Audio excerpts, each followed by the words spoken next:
He actually steps down. Right. Not every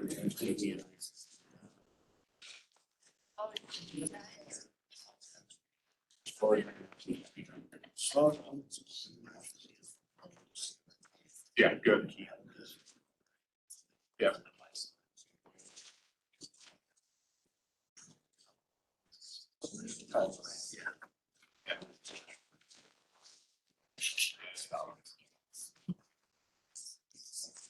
Right. Kids. Yeah.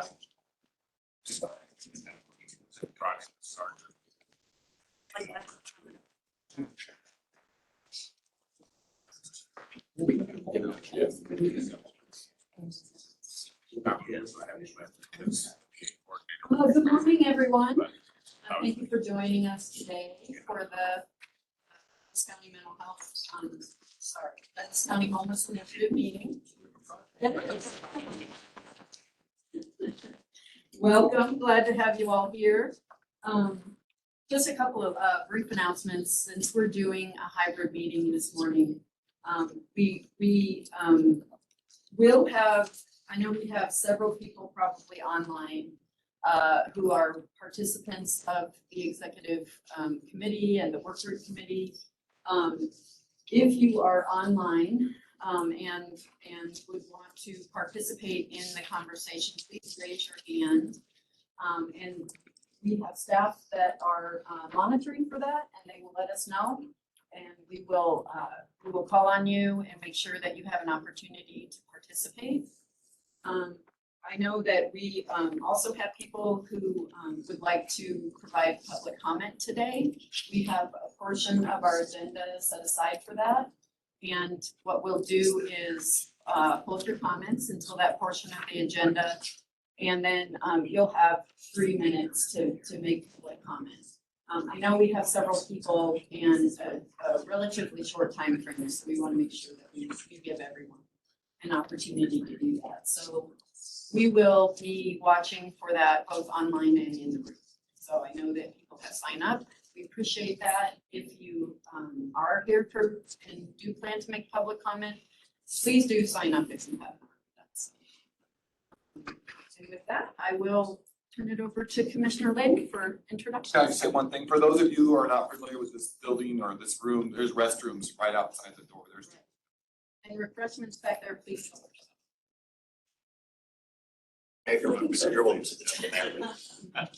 Well, welcome everybody. Thanks to Jen and Dan, to Rand, to all of the county staff. And then also I want to recognize our wonderful elected officials from our partnering municipalities.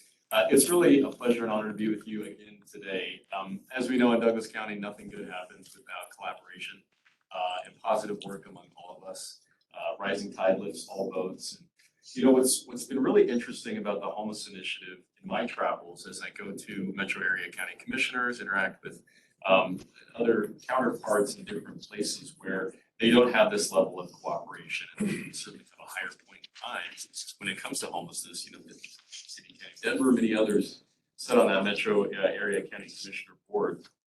We are at a place in Douglas County where we can address this issue with compassion, nip it in the bud, do it the way Douglas County does things, and in partnership with all voices elevated and all of your thoughts, your expertise brought into this room so that we can continue to refine the homeless initiative in a way that reflects the values of your communities.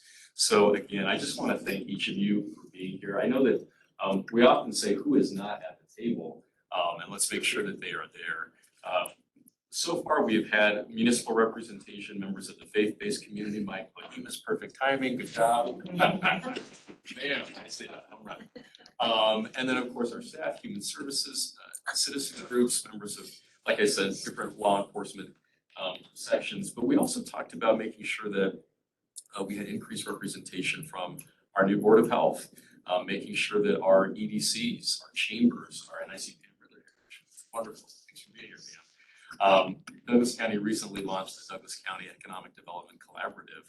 And it's so important that we include those that are part of our vibrant economic corridor to do that. Because we know that people with housing crisis and homelessness, oftentimes, and we just heard from Commander Beals the other day about, and I think a few folks from Parker, about how this issue is affecting people at Home Depots, at Costco, in the business community. So we really need that business community representation. But then, also the school board, I mentioned we have some new people over there. We've got a great new superintendent that is very engaged and active with all of us. And obviously we know that people are couch surfing within our community. There's a requirement that the schools have to enroll people, whether or not they have a local residence. And so they're more aware than anybody of young people that are couch surfing, living in different homes, need a place to go. So we're glad to have all those individuals from those particular entities on board. But this is a challenging issue. It's complex, multi-layered. There are a lot of different ways that homelessness surfaces and looks in Douglas County and throughout our region. And long before I got here, many of you, and I'm thinking of Chief Duffy and many others, have been passionate about this issue, trying to think of ways to come together. We've talked a lot about the 4 C's, leading with compassion, but then making sure we have code enforcement. But then in addition to code enforcement, community services, and then communication. The communication piece you're going to hear about today, in addition to the other C's, has been really encouraging. We've had a lot of support from our municipal partners around uniform signage that is both compassionate but redirects that giving in a way that helps our citizens that are conflicted give to a trusted source, not hand money out of a window, and ensure that we're connecting with our new HEART team, HEART brand. Good job. But a lot of good things you're going to hear about today. But most importantly, we want to hear your voice, your thoughts, your concerns, and especially those of our public. So thank you for being here. Turn it back to Jen. Okay, thank you. And I'm actually going to turn it over to Dan to talk about potential community survey. Good morning, everyone. For those of you who don't know me, my name is Dan McKelvey. I serve as the Human Services Director for Douglas County.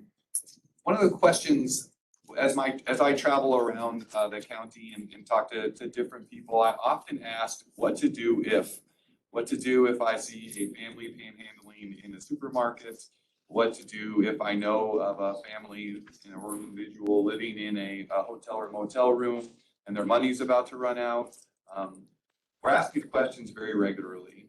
And in the course of the homeless initiative, we started hearing different thoughts from lots of different people around the county. And I wanted to talk today with this group about maybe having a survey to the community about how they see and experience people who are experiencing homelessness. I don't know what the questions would be. I know that the Douglas County Sheriff's Office has also considered having a survey, a community survey in this way. So today we wanted to bring this up to this group of, is it time to do a community survey regarding homelessness and panhandling? Because I think those two of them sometimes are together and sometimes they're separate, but we're asked it enough from community members, and I believe the commissioners are asked it enough, that we wanted to bring it to this group of, do we launch a community survey sometime soon to hear from all the community about how they're experiencing this and what they think. So that is the framing of this conversation. And we don't have any specific questions in mind, and maybe we could bring some up and bring it back, but I wanted to know what was the level of interest in that sort of survey. From the Douglas County Sheriff's Office, Sheriff Spurlock and I met about 4 months ago, and Sheriff Spurlock was very, very interested. He works for the citizens of Douglas County, so he wanted to hear from the citizens of Douglas County. What did they see as the primary issues with homeless? How is homeless affecting their safety, their neighborhoods, and that kind of stuff? So with me today is Coach Hayden. She's our public information officer. We have a program that Coach can talk about. It's called To the City, where we do surveys. We do things where we reach out to the community and get feedback from them. We had a survey ready to go. We had our questions lined up. We were ready to launch. However, formation of the mental health initiative the work that was being done with the heart teams. And this group, about a month ago, Coach and I met, and I actually put a hold on it because you guys have heard from me that, you know, I really want to stress, and I can constantly stress that homeless issues, homeless challenges we're facing isn't just a law enforcement problem. It's a problem that the whole community, our municipality partners, along with our unincorporated partners, our nonprofits, everybody's dealing with. So this really isn't something that law enforcement should be the focal point on. So that's why I put a hold on the survey, because I'm talking to Dan, talking to Commissioner Layton, talking to Rand. I personally feel, and I think Sheriff Spurlock is in agreement, that a survey really should come from this group and get the feedback for everybody versus just coming to the sheriff's office. So we actually do have a list of questions. I sent them over to Rand to take a look at. We put our questions ready to go, but by no means are we locked into those questions. So, but we do kind of have a template for us to at least look at. Well, and let me just add, I think, I like to be direct, and we all sit on, 10, 15 words a piece, many of us. So I don't want to waste your time. Part of the active conversation is around, I think, a central issue. And the central issue is the image that is conjured up in people's minds when they hear the word shelter. And I want to be really clear that in Douglas County, we're not interested in creating residential communities. We're not interested in filth, vandalism, crime, or things that some people might associate with large sheltering communities. First and foremost, by law, in order to have that code enforcement piece, we have to have a place where people can go. The Bullis facility in Arapahoe County is a great start. It's only for families. We've also heard from our wonderful friends in Castle Rock about the criminal reintegration piece at the Justice Center. The commissioners did authorize approval for a new integration officer paired with a vehicle to help people that have been justice involved to transition well. But there's so much more to that. When we talk about shelter, and we'll get to this, we're talking more about initiative centers, focusing on the person, focusing on the initiative, communities that are clean, safe, aesthetic, case managed, secure. Very different than maybe what you conjure up in your mind. Maybe some people are right there with us, but I think part of what we're trying to do is provide some renderings, literal visual images, so that a better sense of what this group, what Douglas County is contemplating, is more solidified among all of us. So I just wanted to share that piece because it's a challenging issue. But just know from a county standpoint, from a commissioner standpoint, we share your values about the importance of safe, clean, and aesthetic economic. I do know that we have one hand raised online, Mike Way.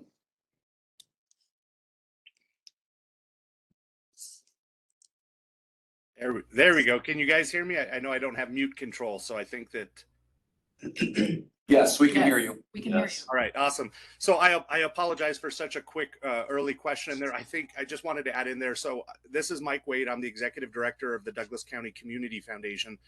And I just wanted to add in there with the discussion of the survey, which I think is an incredible idea. Data points are needed in many ways to make sure that we're being effective and efficient with our efforts to work with this problem. I just want to make sure that in my experience as the former mayor of Parker and as the former owner of a marketing and advertising agency I've had experience in municipal and private surveys across the board, small, medium, large, across the nation. One of the biggest problems that happens with surveys is when you start getting into, basically when you start surveying the wrong group of people. There tends to be a demographic of people who like to stand up and participate in surveys and have their voices heard very loud, but that doesn't necessarily represent the group that I think in this case that we want to get in front of. So I just want to encourage that as this survey coalesces, that the nonprofit partners in Douglas County, the groups who are actually, day-to-day interacting in ways that perhaps our government representatives aren't interacting, I'm hoping that they're brought into the picture so that they can also expose that survey to their members and their groups that they're dealing with. That way we can get a good, accurate representation of data for this. So we have a lot of opportunities. I work with nonprofits across the county that can really participate well in this. So I just wanted to make sure that whoever owns this survey, where it does live, that it's not disseminated just in traditional methods, but perhaps proactively going out to some of the smaller and more active nonprofits in Douglas County.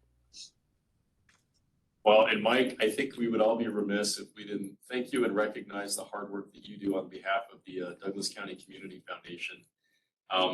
You know, we talked about seats at the table, and we need to make sure that the Community Foundation is here, primarily because that's our Red Cross of Douglas County. That's our trusted source, where if we are directing compassionate giving, individuals can either text or directly give to the Community Foundation, which can distribute resources to nonprofits like Help and Hope and others that are providing services for our citizens. So, Mike, thank you so much for participating with us. Absolutely, I'm happy to be here. Any other thoughts? A question. So the shelter that you're proposing would be in Castle Rock, but it's for Douglas County. So would we be rounding up people from Lone Tree and Highlands Ranch and all that and bringing them here to this shelter in Castle Rock?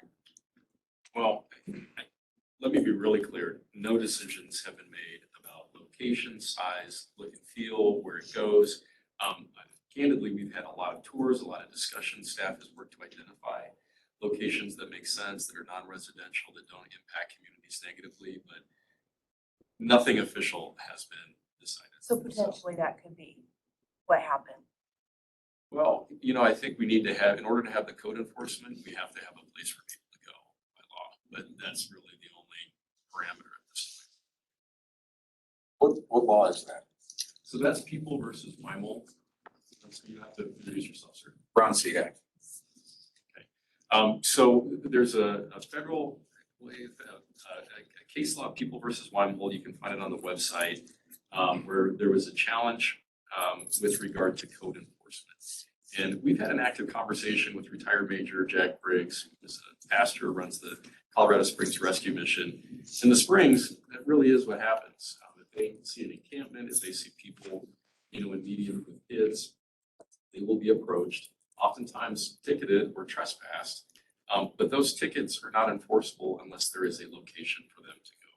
That's that People versus Weimel case. So their Colorado Springs Rescue Mission, which is clean, aesthetic, secure, run very military, because of Jack Briggs and his background, that's really the synergy. Where when they go, it's not just housing first, it's housing plus. They get food and shelter, but they also get mental health, substance abuse treatment, job counseling, reintegration if they're justice involved. So it's a little bit more, I think, what people conjure in their minds when they think. That's a good question. Are those services not offered are we not approaching the homeless currently and offering those services to them? Well, and Rand could probably speak to that as did Aaron. So we have a really robust faith-based network and partnership. A winter shelter network has been wonderful. Food and shelter primarily with our churches. People are engaged. Sometimes they get hotel vouchers. Those are short-term solutions primarily in the winter months. So in the summer, and I think all the elected officials might echo this, we're hearing from a lot of our citizens about do something now.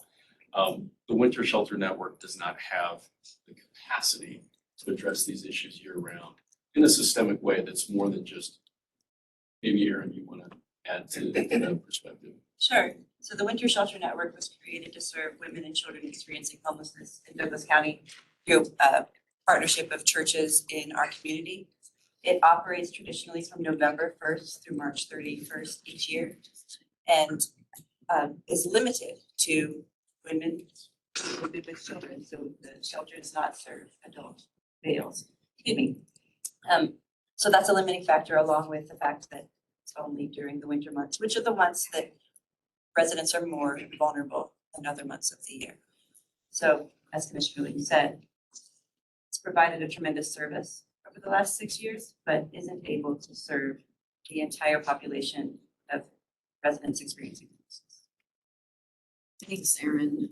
And And I just want to make another statement that, you know, we appreciate the fact that you all are here and at the table with us, and we absolutely want to hear everyone's input. We will make sure that we have time to be able to do that. But I hope that some of your questions will be answered as we go through the agenda. I know that we do have, as I said, executive committee members and work group members online. We are going to adjust our agenda to make sure that we have time for everyone to make public comments. But we need to be able to work through the agenda as well. So just kind of a general statement about that.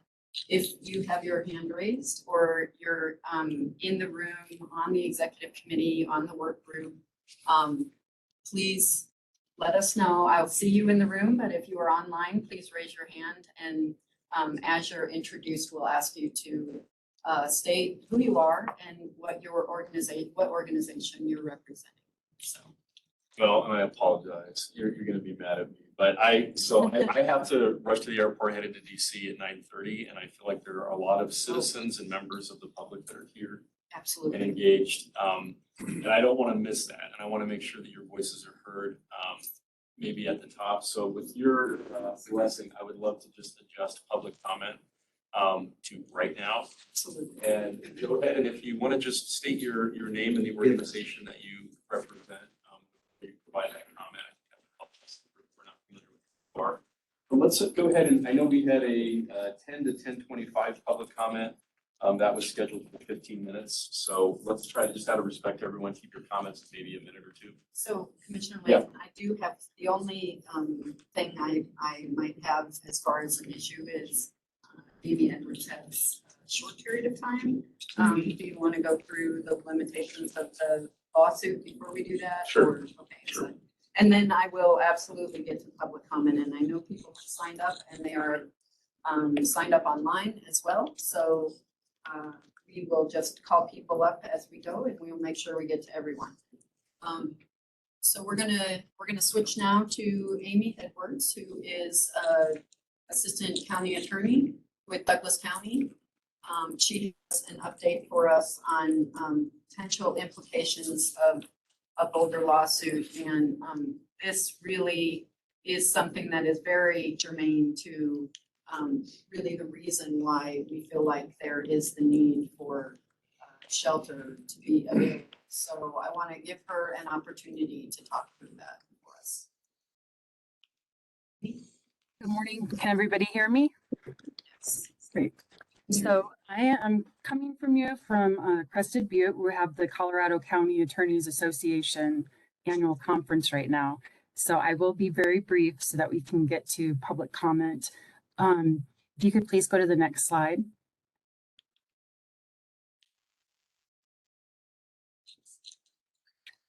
So last year, the ACLU sent Boulder County a letter complaining or challenging two ordinances that they have in place.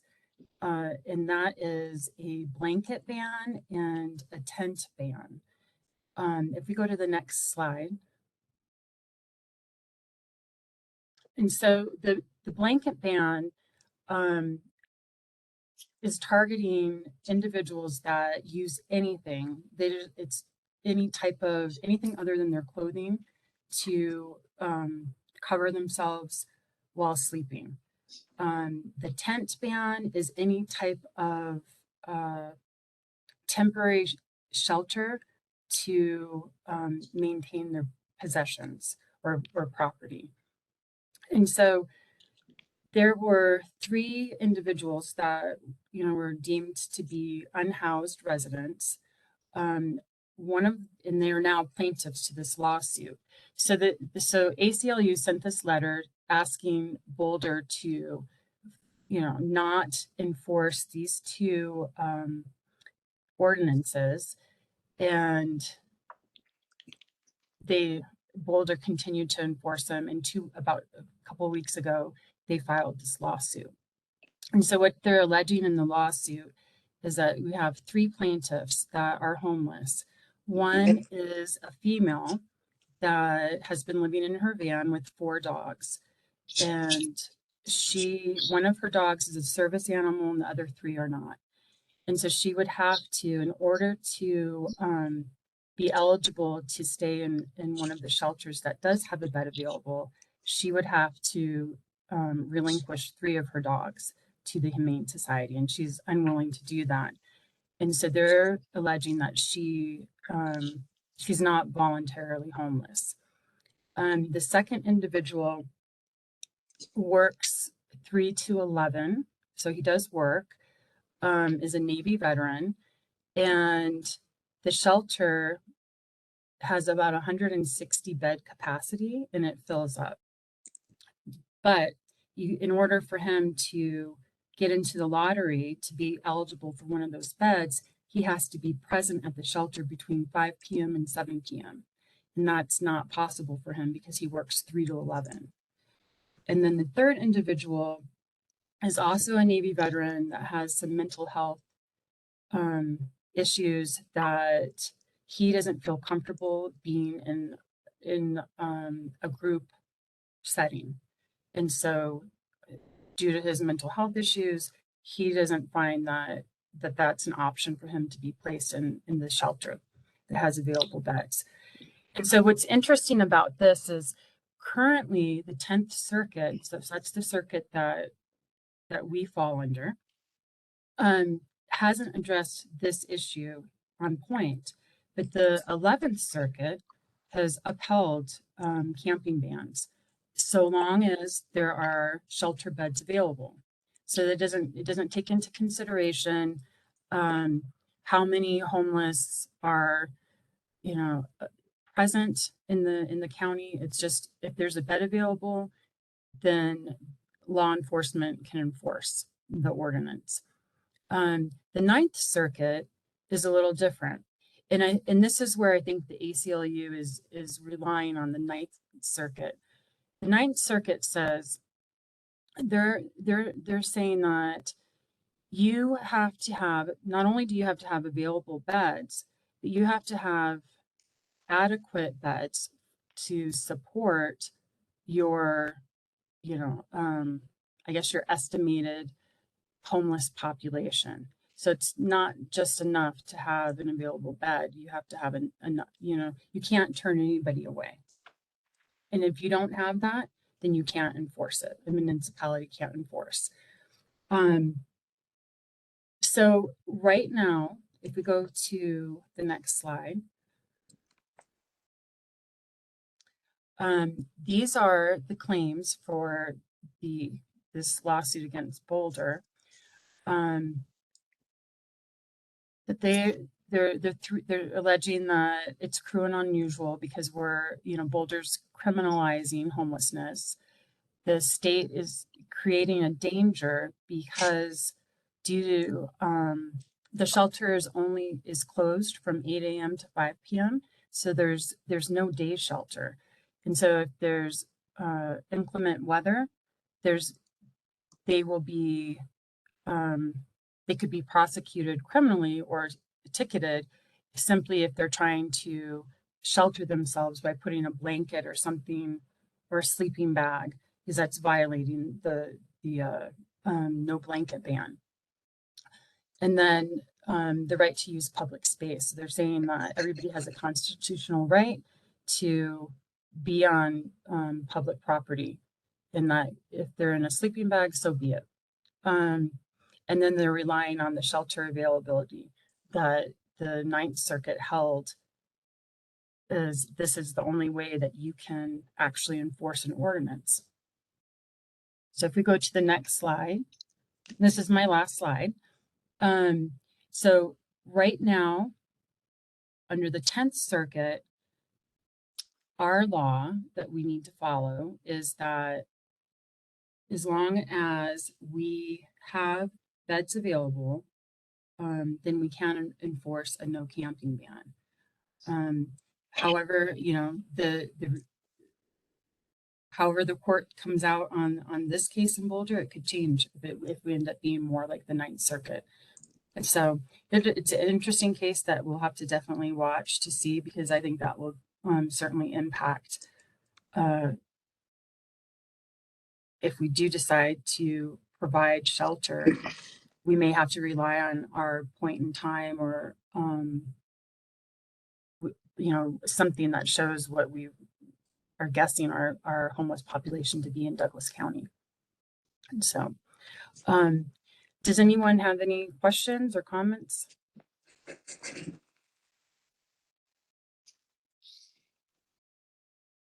Amy, I do not see any in the room.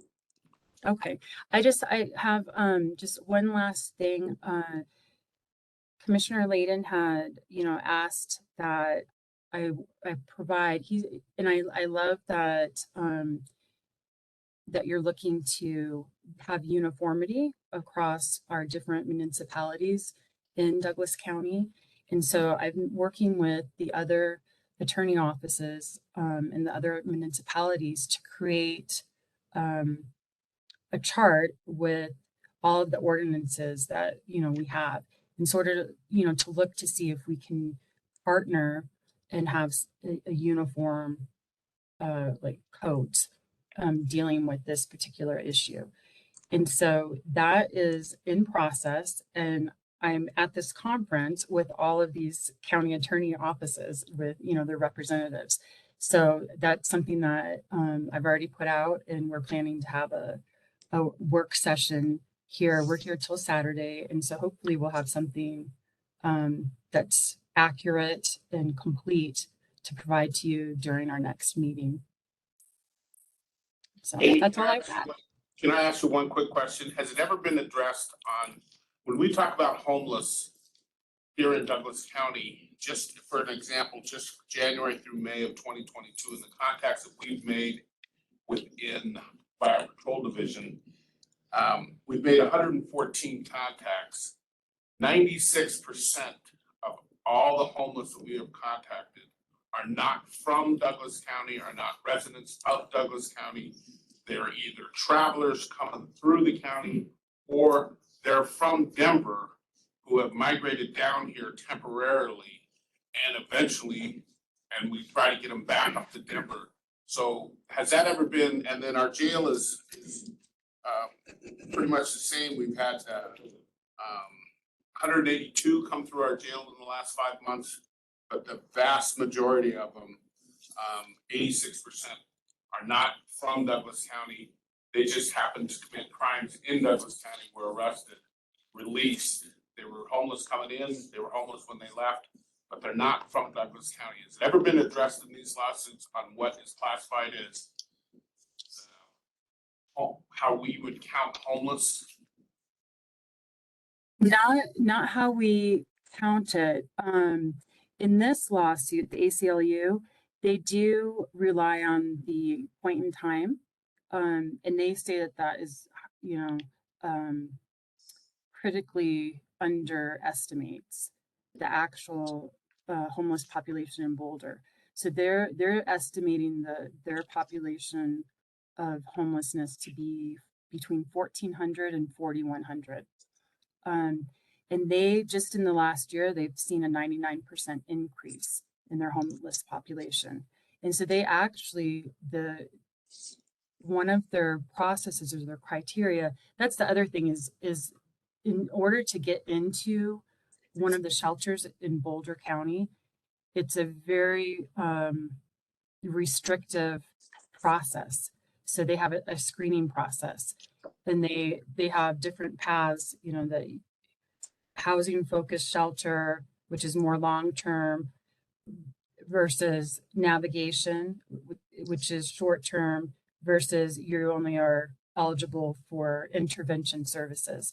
And so their criteria that they were using was found to be too restrictive. And so when the ACLU sent their initial letter saying you need to stop this, one of the criteria was that in order for you to be eligible at all for any of our services, you have to be a resident for 6 months. And so because Boulder was seeing a lot of transient homelessness, I think sort of how we are in Douglas County, but that there's plenty of case law that says that that's unconstitutional. You can't have a residential time requirement to be eligible for government services that are deemed necessary, such as housing or food, shelter. So they removed that piece, but they kept everything else and they continued to enforce it. So I don't know if that answers your question. There isn't case law on point with on how we're supposed to, accurately or define what our population is. But in this suit, they're using the point in time. The ACLU is relying on that, even though they're saying that it underestimates the actual numbers. Thanks, Amy. And just in a point of clarification, I guess, around that, based on the point in time that we did January of 2022, we did, at that point, we had 54 people who were outside or in their vehicles, based on that point. Now that point in time, that has not been finalized. It is not finalized until it goes through the process with Metro Denver Homeless Initiative.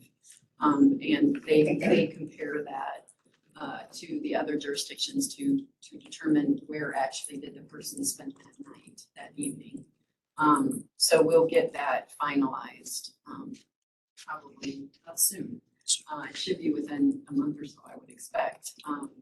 But that's what it looked like January of 2022 when we did that point in time count. Now, I know we've talked about doing in another count this summer, and we plan to do that the week of July 24th or 25th, something like that. So I think that will help us kind of determine have a better handle on what that transient kind of population looks like. So just a point of clarification. Any other questions for Amy? Okay, Amy, thank you for your time, and we'll release you so you can go to your conference. All right, thank you. So at this point, we'll return to the public comments portion of the agenda. Just another announcement for those who are joining us online. If you would like to make a public comment, please raise your hand, and we will call on you as we get to that point. I do have 6 people signed up for public comment who are in the room. We'll go through those public comments and then we'll switch to the people online. Sounds great. Let's do it. And how many people are here for public comment? Could you just raise your hand? 1, 2, 3. Anybody else? They have 4 in the room. Okay, and then we have. Many of those are on the list, sir. They signed up on the way in the door. So. Everybody's on. Okay, good. Well, let's start with is it Ron Seaback? That's it. So I'm new to this. I just saw this pop up the other day.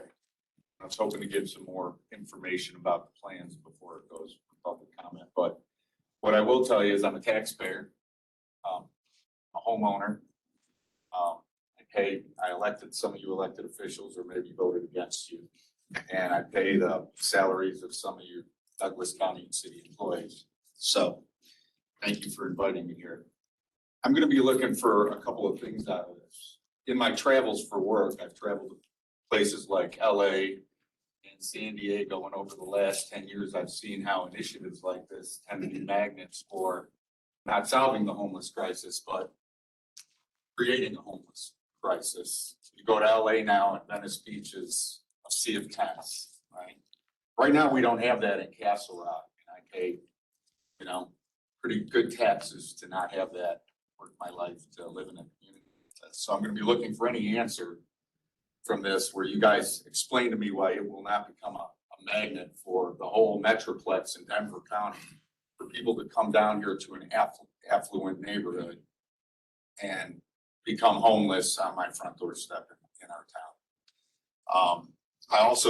I'm going to be looking for how much this is going to cost, and I'm hoping that you're not going to tell me that because of your guys' all generosity, you're going to ask me to increase my property taxes to pay for this. I'm not non-compassionate, but I also know that, anything the government pays for, you tend to get more of. And I work at the food shelter in my church. I work with, St. Vincent de Paul. I deliver meals to homeless people at hotels in the wintertime. So I'm not non-compassionate. And I think actually some of these things that I've seen in LA and San Diego are the most incompassionate thing I've seen by keeping people in a marginalized lifestyle, living in tents on the beach or along the under bridges. So that's why I'm here. I want to see what the plan is. And I want to make sure this doesn't turn into something that's gonna turn. And I think the plan is for some area around here to be this place, turn into the next Venice Beach or Huntington Beach or bridges under San Diego. So. Well, boy, I gotta say, that is Douglas County right there. Ron, thank you for being here. I think you reflect the voice of many citizens that I represent, that our elected officials represent. And maybe first and foremost, you are our boss, not the other way around in Douglas County. We have voices that we need to respond to, and you are absolutely right. This thing is, Douglas County is out of debt as of this year. We have a balanced budget. And we returned the largest tax cut in the history of Douglas County this last year. So I think you know where we stand here. We share your values. I testified at the Senate about exactly that issue.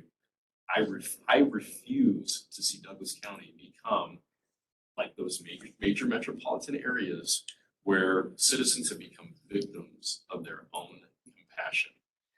There's a book called San Francisco. If you haven't read it, I encourage you to read it, as well as Jamie Wright's book. I know Jamie's on the line as well. But, you know, a population that is probably the most in parallel with you are actually citizens from San Francisco that you might think maybe they don't share our values. They allowed this to happen, where ultimately their business corridors became unclean, unsafe. The problem grew. And unfortunately, the perspective was people experiencing homelessness are victims. So we need to hand more money out. We need to provide more resources. And what happened was exactly right. They saw an increase. And I hope Jamie will plug her ears, but the reality of the statistic in Denver is we saw a doubling of the homeless population in Denver. On an annual basis, the Metro Denver Homeless Initiative receives $27 to $30 million. So the contribution to this problem is significant. Douglas County has received zero of that to date. And we're working on that. Jamie's been a wonderful partner. We've signed the Built for Zero pledge. We really believe we are so early on this in Douglas County that we can nip it in the bud and get to functional zero. We may never be able to solve this, but we can get pretty darn close to ensuring that this is the safest, cleanest, most crime-free community that citizens have come to expect and enjoy. Our big challenge is we can't go and do any of this code enforcement. We can't approach any campus. We can't talk to babies and medians and deal with people that are urinating and defecating in front of a Home Depot unless you have a place for them to go. I didn't create that law. I wish it was a little bit different than we're currently seeing it, but that is the legal framework that we are dealing with in Colorado. You heard a little bit about that from Amy. We have been active in this group talking about different models. And like I said, in the Springs, that is not their forever home. It is not just a housing first model. With all due respect to housing first, it's great. We understand trauma policies, housing makes a difference, but it has to be case managed and provide those additional services. So in the Springs, if you're addicted to meth or you have a mental health issue, you definitely can get food and shelter for a night, stay for a day. In the morning at 7, you're out. You got to leave unless you submit to a mental health check. Then you get breakfast. If you submit to a health check, you can get a locker for a week. So it replicates that transactional model on the streets where they have individuals that get through a sobriety program and are now cleaning and caring for that facility. I mean, it's like in and out comes on Thursdays. It is like clean, safe, secure. And the human traffickers are not getting in, the drug dealers are not getting in. So for us, we want to find something that is clean, aesthetic, probably camouflaged. The commissioners, what you're seeing up there is the village site next to the Salvation Army in Deborah.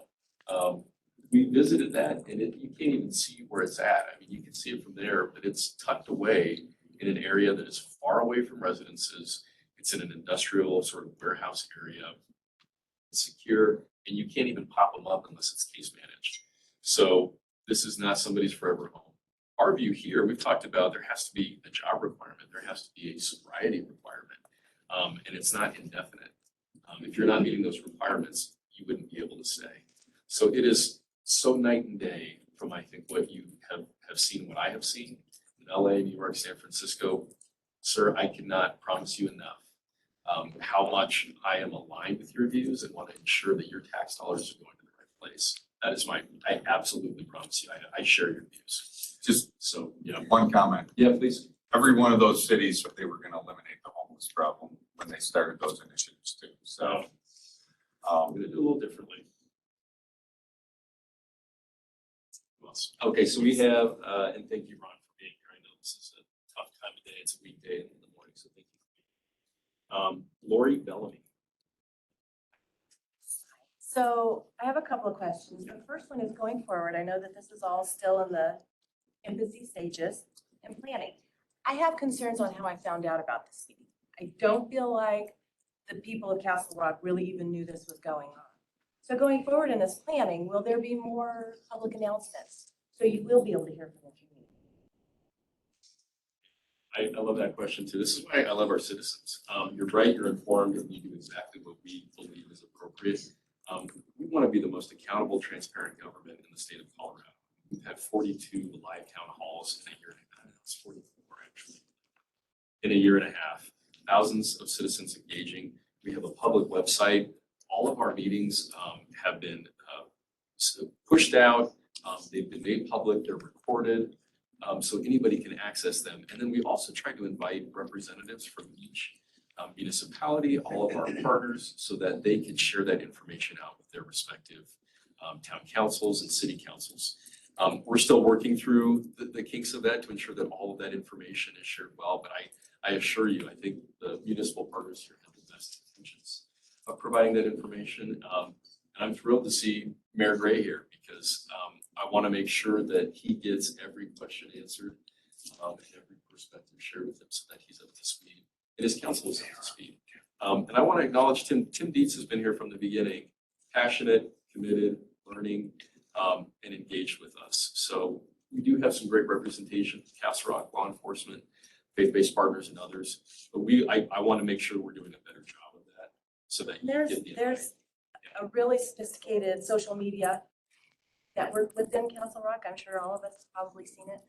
You know, so I'm thinking, you know, if you really want everybody's opinion and everybody's voice, that might be a place you post it. And, you know, if that would have been on the social media sites, I guarantee you people would be standing in the parking lot. I just don't think people really knew. My second concern is back to my original question, and I'm basing this off of the mayor's letter, that if we're indeed proposing this here in Castle Rock, we don't have a bus, we don't have a light rail. So if these people are brought here and then we turn them out at 8 o'clock in the morning, where do they go? Our neighborhoods? I can't even walk on Plum Trail anymore because of the things I've seen there. I called the police one time because of a really erratic thing I saw. And the dispatcher said, we really recommend women don't walk there anymore. There's too many homeless people. So we don't even have a shelter yet. And I can't walk on Plum Creek Trail.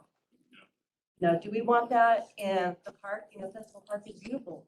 Do we want people to not use it anymore because there's human feces there? And, you know, if people have nowhere to go, if they don't have a bus they can get on or a light rail they can get on, they're trapped here. We brought them here and now they're trapped here. You know, and now we're First putting lesson as a county commissioner is never do things to people, do them with people. And so I just want to extend the invitation to you, anybody through your social media contacts, send out the link and we'll partner with you to make sure you have all that information and that goes out because we want all voices at the table. But let me just say, part of what we've done here is in response to what we've heard from Town Castle Rock. And one thing we heard is that the Justice Center is here and that people that are, justice involved when they're released, there's a limited integration. And there's been some integration work that's been wonderful in the past.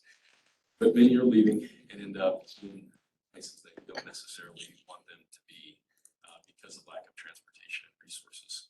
So that is one of the things that we did fund is a reintegration officer paired with transportation. So that somebody wants to get back on the grid, get reintegrated as a member of society when they leave the Justice Center, and then also get transported to wherever they were originally from. We're actually housing a lot of people out of county, CJIS and others. That's a whole other discussion for Chief Duffy knows a lot about. But if a justice involved individual wants to be transported back to their home county, we can do that now. And that was really in response to the town of Castle Rock. Let's help with this issue so that people are under a bridge, they're not in Festival Park, they're not making it unsafe. So couldn't agree more. And if I could just add something, ma'am, to the first comment that you brought up. Excellent, excellent comment. Thank you for bringing that up. I think that we do need to do a better job of communicating how to access these meetings, but did want to let you know that we do have that information available on the Douglas County website. We have our webpage pulled up. We have a homeless initiative page. Fran, can you navigate to show? Yep.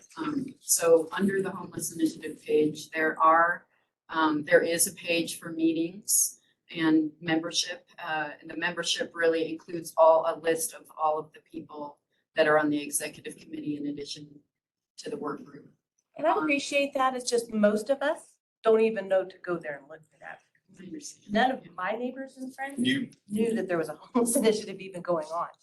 Like I said, it just kind of popped up as a secondary comment to something else. I'm like, wait, what? So I'll do my part to get it out on social media. And, if I don't represent the majority, fine, I'll live with that. But I'm not sure the majority is being represented because I don't know that they all. Just go back. You're always invited here as any member of this thing. I'm also a business owner and I'm invested. One of the things that, so myself and all the commanders from the 3 law enforcement agencies from the municipalities, we've been meeting regularly for about the past 9 months. Castle Rock really brought it to our attention of they are released from the jail and then they become Castle Rock homeless. And we're like, okay, we got to put a stop to that. So with our reintegration program, we start working on a plan, not before they leave, but the minute they come in, right? Because the average length of stay in the county jail is about 17 days. It's a detention facility. It's not a Department of Corrections facility. So they're going to be released. We know that. They're either going to bond out or they're going to PR. So we start working on where they're going to go with the intention of, okay, we understand we don't have public transportation in Castle Rock. We're going to be part of the solution of this. So that's what the reintegration deputy is going to do. Rand's going to talk about the navigator piece. But our number one goal is you came from Denver, you were arrested here, we're going to get you back to Denver. Right? And I appreciate that Yeah. because I have heard that and that was part of my concern and that's what, made me think, okay, now if we have a shelter that we're bringing everybody from Douglas County here, how do we get them back? Yeah. And honestly, if I was in Denver and made my way down to Douglas County and to Castle Rock, I wouldn't want to go back. Oh, no, we've Let had me go live on- inmates where we were like, let's go back to Denver. And they're like, we kind of like it here. And we're like, okay, let's get, so that's why we start working when they're in our facility. We're going to get you back to where you need to be. And I think that's Because we the don't- concern people would have. And we totally understand, and all 4 law enforcement agencies, we've been partnered on this for a while. We've been working on this. And with the county commissioner's support, I think we're coming up with some viable solutions. And y'all do a great job. And y'all are part of the reason I live in this community because I feel safe here. And I gotta say, they are really on it. Sheriff's They are awesome. Castle Rock Park There here. Super on it. No other city, I think, in America where people can leave things out on their patio, like the bar and the Emporium. I have visitors come and I'm like, you gotta see this. And they're like, so that speaks a lot to you all. Can't tell you how much we want to support and align. People come to Douglas County because it's safe, and that's a huge, kudos to law enforcement that are come here because it's safe. It's clean, it's beautiful. My commitment is one of your commissioners is to do it that way. Share that perspective. Please My continue. commitment is to hold you to that. Hold me to that. Next comment is Jillian Moster. Moster, okay. So I'm a Colorado native and I live in Castle Rock. I'm gonna go in a lot of directions really quickly because I appreciate you letting us talk before you leave. And so I appreciate that. I probably would have gotten answers through the course of it, but Charity requires funding. Compassion and the 4Cs are great and likely achievable with the right amount of money.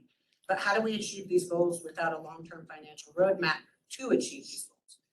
How are you informing the taxpayers? I was on a 30-minute call with George Teal yesterday and asked for any and all information. He told me I could go to a business meeting next Tuesday, but he failed to tell me about the meeting the very next day. It seems secretive in some senses.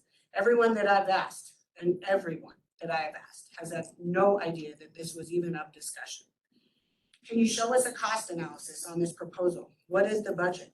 Are you touring and putting offers in on land and properties without a budget?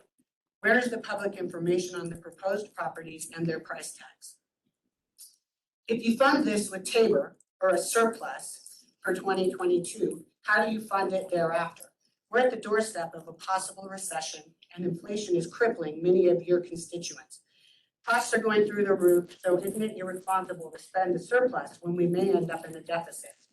My understanding is that local police have identified the local homeless and that they have not only been offered care and assistance, but most have declined it.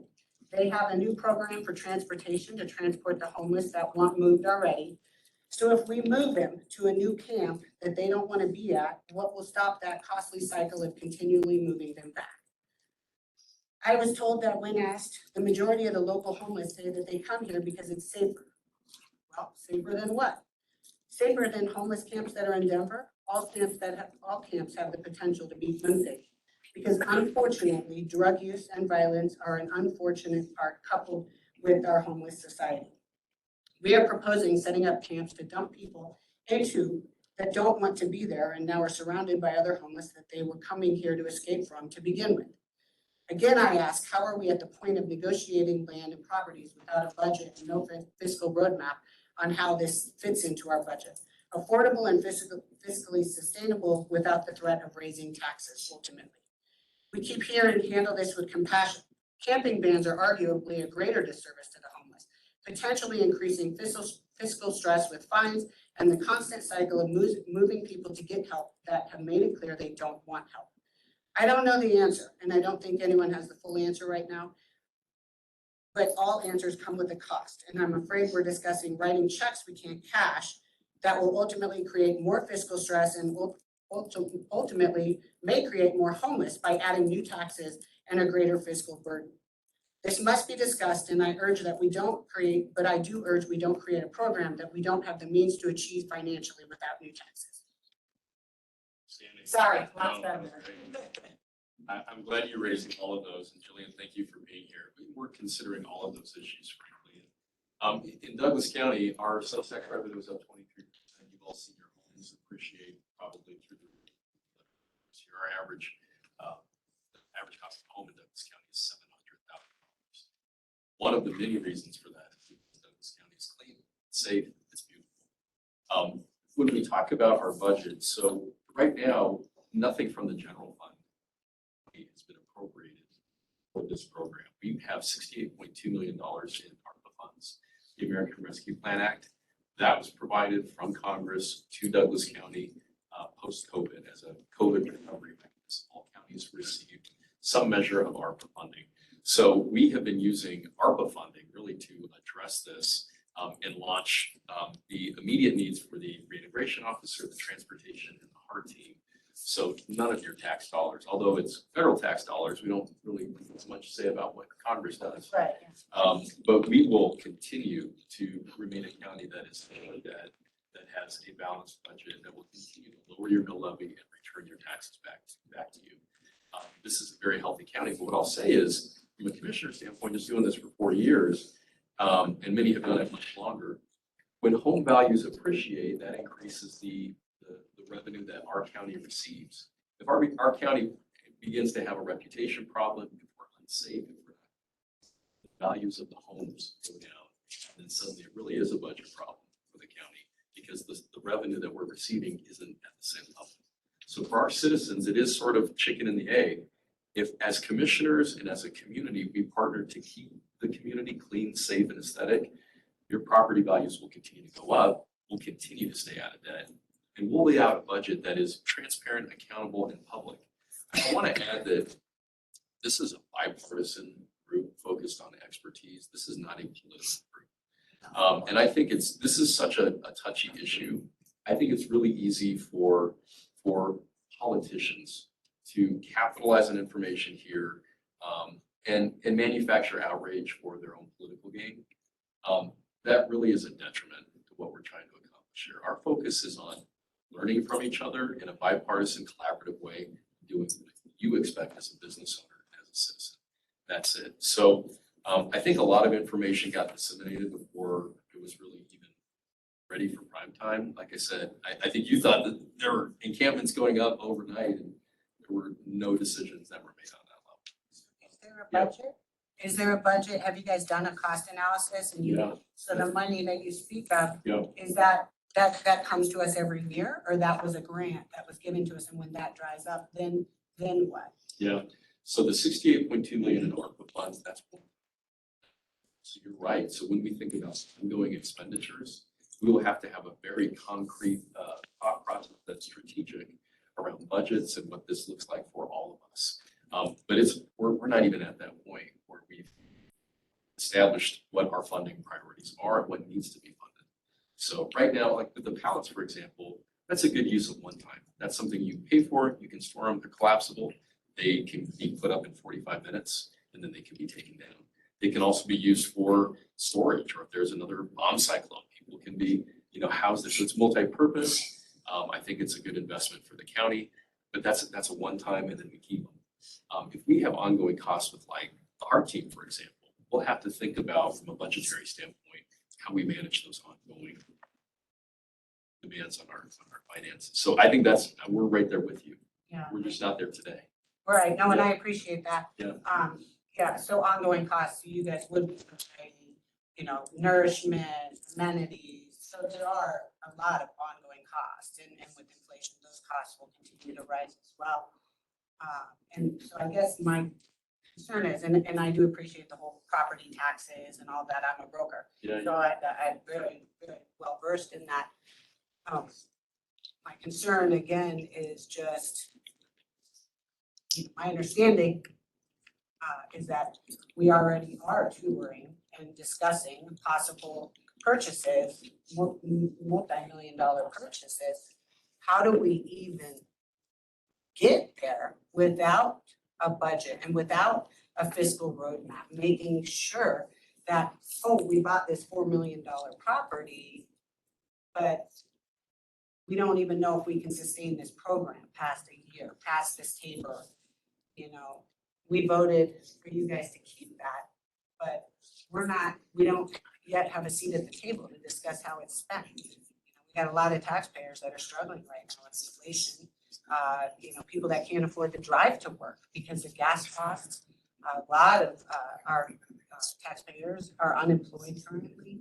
And so can we have a conversation around how this table is spent? Yes, ma'am. So the county's not under Tabor, but we have a decades-long history of being very fiscally accountable. That's just Douglas County. And I hope that's not just me talking. I hope that's an experience that our citizens have witnessed. No, I agree, and I appreciate that. Yeah. But what I would say is, I like our colleagues, we would invite you to this table. We want your voice, we want your input. Nothing's gonna happen without all of the voices in the room being on the same page, elevating each other and making a decision that reflects your values and ours. So I hope you continue to come and partner with us, be part of that budget process. Because we'll be hawks on it. We'll be looking at that very, very closely. So we have, and thank you for being here. So Lillian Adams. Is Lillian in the room? Hi, Lillian. How are you? Hi, good to see you. Lillian Adams, I'm one of the citizens council. Thank you for listening to me today. I do have a couple of questions. First, I would like to ask Castle Rock, please, if they can answer exactly how the homeless are arriving to Castle Rock. And the other question with that would be exactly the number that are here currently in Castle Rock. If it's either Douglas County or Castle Rock that has those numbers, I would like to know the number on that and how they're arriving. I'll start off with the exact number I could not give you. I don't know. The number fluctuates. We are on a corridor, I-25 corridor, where people travel from north to south, south to north on a regular basis. So when it comes to actually having a number, exactly how they're getting here, I don't know. I do know that there are many people that walk. They walk from Denver, they walk from Colorado Springs, and we are kind of a resting spot for that. So they get here in that capacity. They also get here from citizens that, hey, I need a ride, and they'll give them a ride here. So there's numerous ways they get here. Specifically, I don't sit there and get their travel plans, if you may. And many times they are reluctant to talk to law enforcement when you sit down and talk. So most of the time, we're not the person that they want to sit there and divulge all these things. So I hope that answers. I would say right now, we've probably got approximately 25 homeless up and down the corridor right now. But like I said, that fluctuates every day. So basically, the encampment, the stuff that's going on in Plum Creek, does that count as your numbers? One of the things that the four agencies have been working on too. About 9 months ago, I started having officers, when they were talking to the homeless, trying to find out. We asked them, how did you get here? That's a big question that we want to answer. The majority are coming down on light rail. Light rail, I call it the Underground Railroad. Everybody's using RTD, the northern agencies and everything are throwing them on the RTD, pushing them south. And then the trains stop down here in Lone Tree, and then they stop running at 11 o'clock at night. And so the trains stop, they can't get back, and then RTD buses. They'll come in on the buses, they'll get off the bus. We see a lot of, and as Kevin has said, we run into a lot that are walking down the frontage roads or on I-25 and they're heading south. And we're like, where are you going? A lot of them are going to try to get to Colorado Springs because they go from big city to big city, and then Castle Rock's right in the middle. So a lot of times our officers will be like, okay, well, we'll help you with that. Jump in our car, we'll drive you down to the South County line of Douglas County, right? And your next stop is Colorado Springs. So, but they do, sometimes it's amazing how far they will walk. And then they walk, and they lay down and sleep, and they get up and walk, and they do that for days on end. But the number one way the homeless are getting here in Douglas County is RTD.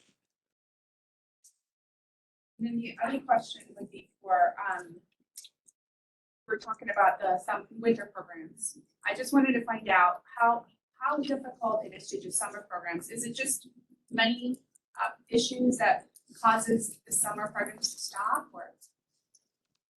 It's a great question. I think when the faith-based community was initially approached, the winter months were the most vulnerable months of the year. And so that was the area at the time of most need. The Winter Shelter Network really, so not to go too much into detail about how it operates, so a different church hosts each night of the week. So there's a lot of moving around. So it's a very short-term solution for people that are experiencing homelessness. And then we partner those individuals with agencies that can provide case management and other services to help those families and individuals gain stability. And so really we looked at providing that solution when the families would be most vulnerable and then helping people to be able to find a more permanent solution that was more sustainable. There have been discussions about whether or not we could function year-round, and we did during COVID, but we utilized hotel vouchers because we couldn't provide congregate shelter.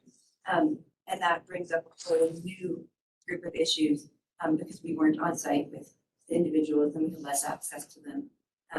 And so at this point, the Winter Shelter Network has remained just a winter solution.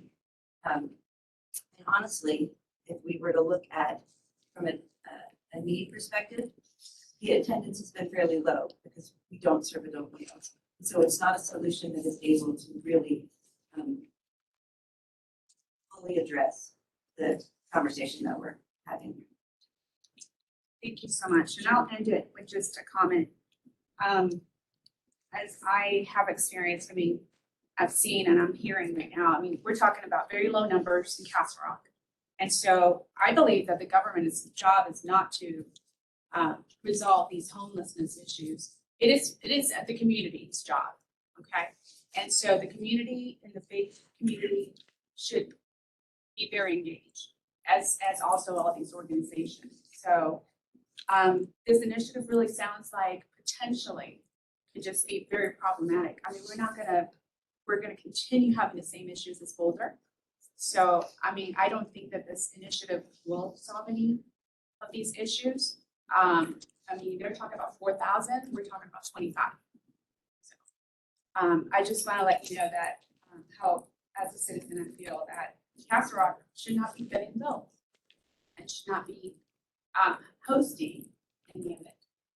Again, our community should care, and I believe that we all care about homelessness in our community. And so we just have to be engaged. Thank you so much for your time. Luann, thank you for being here. You're so active as well at the county. We appreciate you showing up and sharing your thoughts with us. Just to help, there's the point in time in Castle Rock, there's 31 official and then 47 at the detention center. I want to acknowledge our colleagues from Lone Tree who are on this list.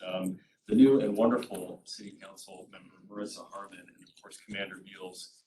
Did you want to comment? I'm also a business owner in the Marissa Harmon, Lone Tree City Council. I'm a business owner, I'm a mom.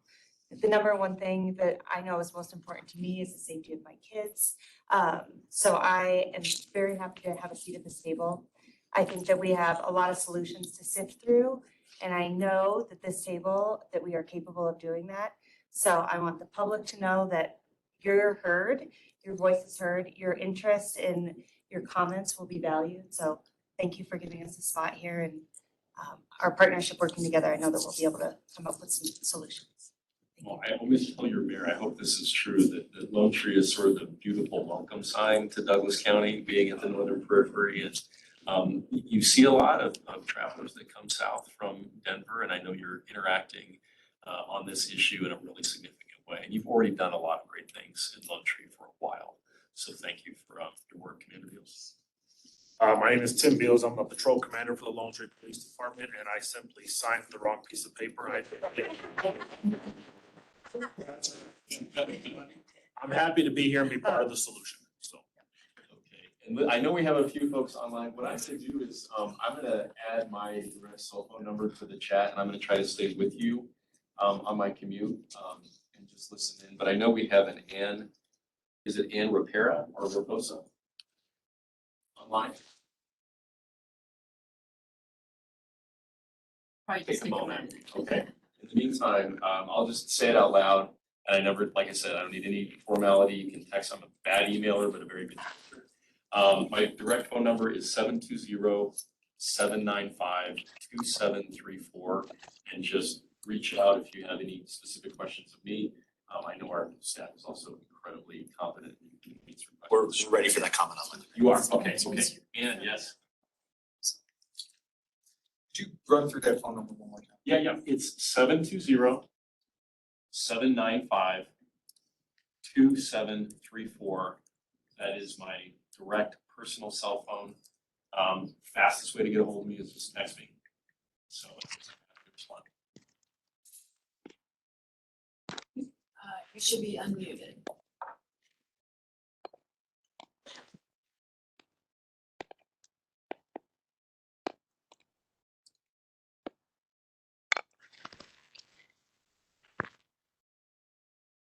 Joys of hybrid meetings. Luke is typing. I'm hoping Luke is typing. he's working on it right now, so. And They're getting some mic noise, but we're having some technical difficulties. So Commissioner, if you're able to join while you're driving, Okay. we'll try to I'll come turn back to over that. Dan Okay, McKelkey jump on in the there. agenda. Thank you, sir. Okay, thanks everybody for having me. Yeah, more to come. okay. That's actually all that I have signed up.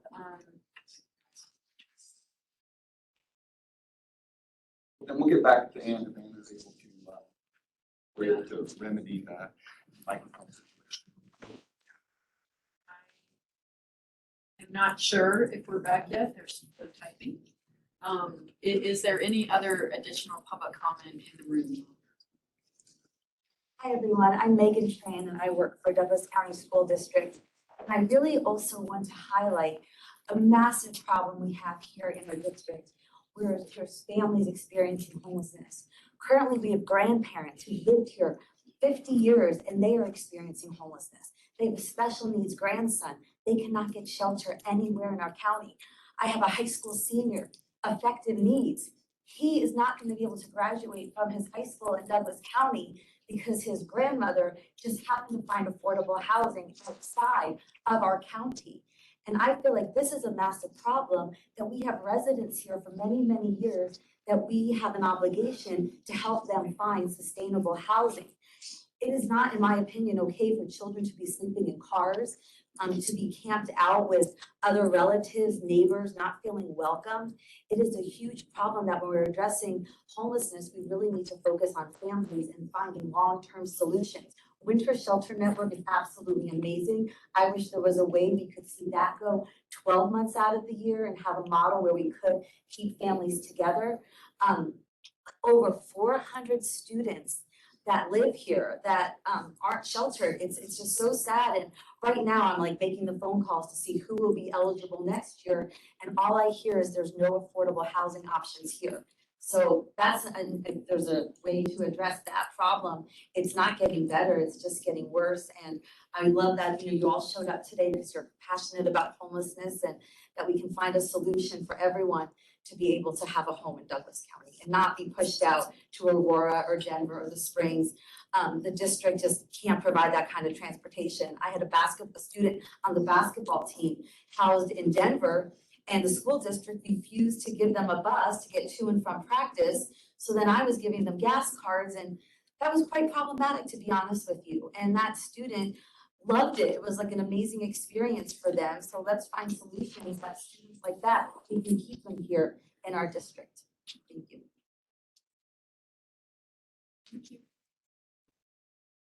I do want to, I'm going to check in with our staff online. I don't believe, I know we're having some kind of technical issues with allowing Ann to provide public comment, but Ann, we will certainly come back to you once we get to that point if we hear that is the case. So, yeah, one last call in the room. Are there any other public comments?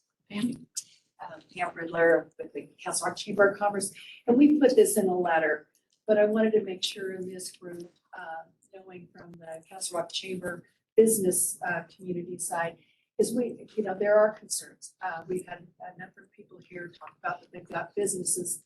The challenges that come from knowing that there is a site that potentially could be happening in Castle Rock and what the effect is on businesses. The one site that was discussed being actually right by this property. Our concerns, hotels, restaurants, our largest retailers being the outlets. These industries have gone through an enormous challenge in the last couple of years. And then to tack this on to them is very problematic. And we just, appreciate being able to come here and be a part of the conversation. We just want to make sure that our business community is being heard. Thank you, Pam. Appreciate those comments from both of you. Thank you for your participation. What I will say is that all of this is still in discussion. We are absolutely in the initial phase of this, and actually, the next item on the agenda was really to talk about potential initiative centers, because as Commissioner Lane said, we are looking to do this differently in Douglas County. And we do want to have a more kind of transaction environment that we promote. So, and we are looking to make this, and I know that, I know that we hear about these challenges in lots of different ways, but, you know, our goal is to make this safe, not only for our own community. We all live here, you know, we are all interested in ensuring safety and cleanliness and, but we also recognize that, you know, there is a need if we are looking at doing this from, if we are looking at having an enforcement component of this, we are required to have that shelter available. So, or initiative center available. So it is gonna look a little bit different. And I recognize all those concerns and I am so thankful that you're here at the table to bring this up. We need those voices. The collaboration that we get from all of our partners really will allow us to do as good of a job as we can to be able to address all of those different issues. And I think one point to the hotels, and I can certainly understand their concern. Every day, because of where my office is, I watch people leave the Douglas County Detention Center and walk towards, I don't know what they're walking towards. They just continue to walk and knowing that there is not a bus that they can take from Castle Rock to wherever they're going to be going next. And that is why the commissioners funded that van. They can't make someone get into the van when they're discharged from the detention center, but it's gonna give them an option to get their medications filled as they discharge from the detention center and then take them back to wherever they choose to be their home. But that is one thing that we saw that we could solve pretty quickly is if you are on this road at any time, you will likely see someone with a clear plastic bag walking one direction or the other. And I always wonder, I don't know if they're homeless. I don't know if they just didn't have someone to pick them up. We're the only public phone outside of that. So oftentimes they come to our lobby and plug in their phone or use our phone to call, or that was something that we tried to do quickly. It was easy for us to do. Hopefully that will become online here really quickly to stop some of the orphaning of people who were arrested that don't live in Douglas County and don't have a way to get out of Douglas County. Jen, sorry, I gotta leave it to miss. I wanted to say something before I have to go to town of Castle Rock Mayor Jason Gray. You know, along my meetings, whether it's Front Range mayors or the state of Colorado mayors or nationwide mayor meetings I have, the three things we talk about are traffic, homelessness, and how's your downtown doing? You know, it's about half of them are dying in the US and about half are prospering. So it's those are the kind of thing, but traffic and homelessness are the things we talk about all the time. And I haven't seen anybody solve it yet. And so that's my concern is how do we solve it? And I don't think we can, but I think we can do a better job. And I think this is a great start to have these conversations about how to have a better job. But you know, every email I've got about homelessness in the last 2 weeks from residents have said, we don't want a shelter, every single one. And so I think that needs to be heard, our citizens be heard that way. I think that I love the idea that the commissioners want to get in front of it. We don't have that big of an issue yet, and it's going to get worse, not better. My concern is that we put a shelter here, it's going to get worse more quickly. And most of the council agrees. I think all the council agrees that we want to figure out how to do a better job with it.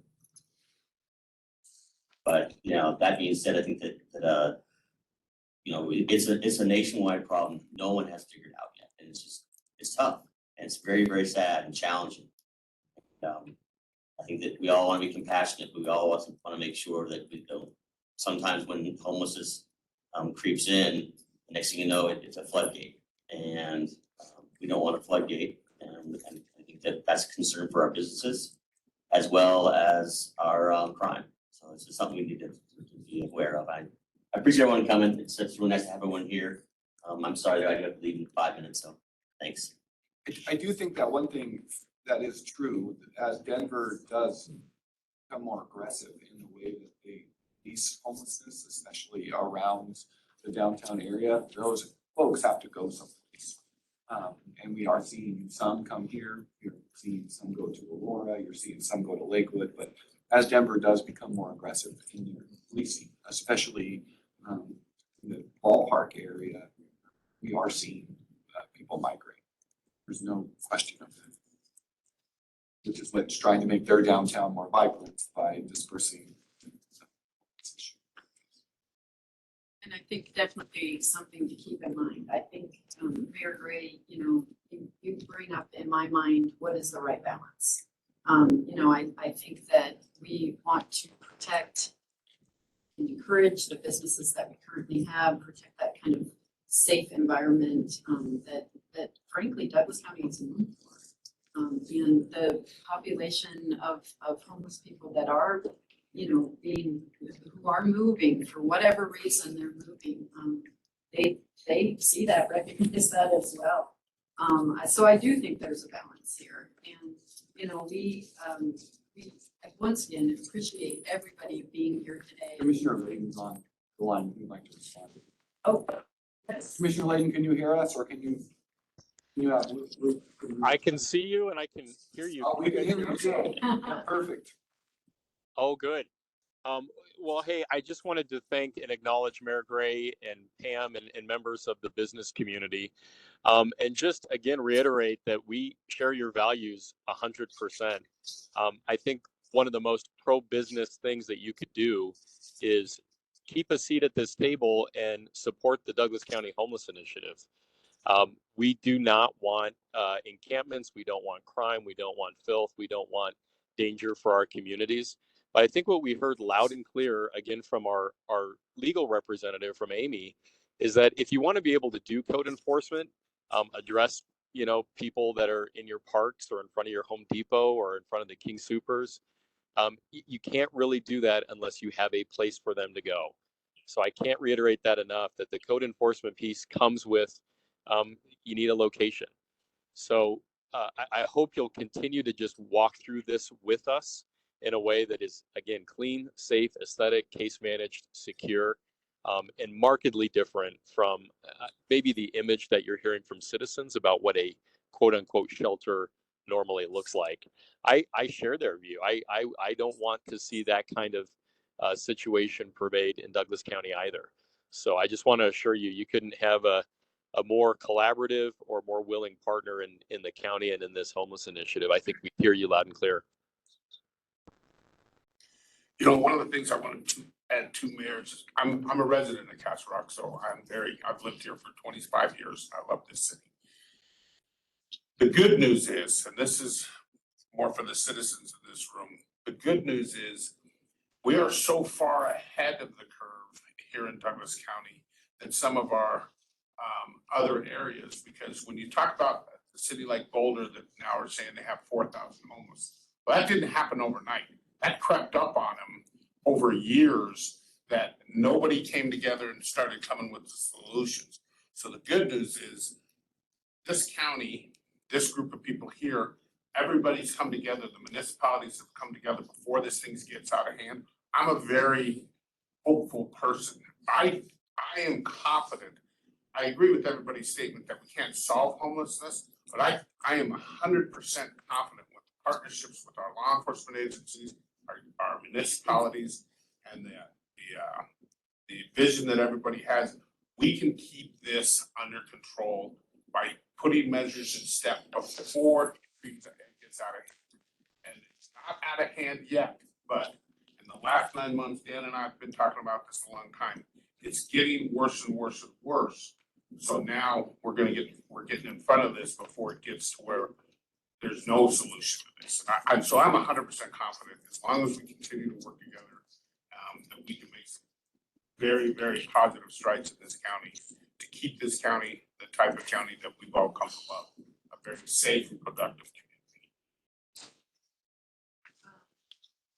community. Yeah, at this point, thank you, Mayor Gray. Thank you. At this point, we want to just respect everybody's time, and so we're going to move forward through the agenda a little bit.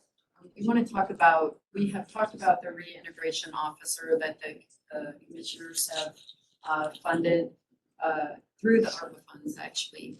and want to talk about, I mean, that is one kind of proactive step we can take. Another proactive step we can take that I want to make sure that you all hear about is our heart team. I've heard references about that, but I want to introduce Rand Clark to give us a short update kind of on what that is, where we're at in the process, and how I think that can help us with our efforts to kind of stay ahead of this as Chief Duffy indicated. So good morning, Rand Clark. I'm the Community Services Manager with Douglas County. And the HART team was authorized by the Board of County Commissioners, 5 weeks ago, somewhere around there, not that far ago. And it provided us funding to hire and equip 3 staff members to be paired alongside our partners in law enforcement to respond to calls for service for those in our community who are experiencing homelessness. On average, between our various law enforcement departments, from the sheriffs to Castle Rock, Lone Tree, and Parker, they're responding to somewhere between 100 to 125 calls for service regarding those who are likely homeless in our community. We have a number of wonderful staff members, officers, deputies across our community who are doing their best to meet their, to meet them where they're at, address some of their some emergency needs, and also keep our community safe and clean. But they're not social workers. They're not subject matter experts on the area of homelessness. And our goal in this program is to pair up somebody whose expertise and knowledge is in working with and serving those who are homeless, to try and help them navigate towards resources in our community and around the metro area that meet their needs and can get them the help they want, and hopefully address the root causes of what's going on in their life that's causing them to be homeless. And so we're excited that we are starting on that process.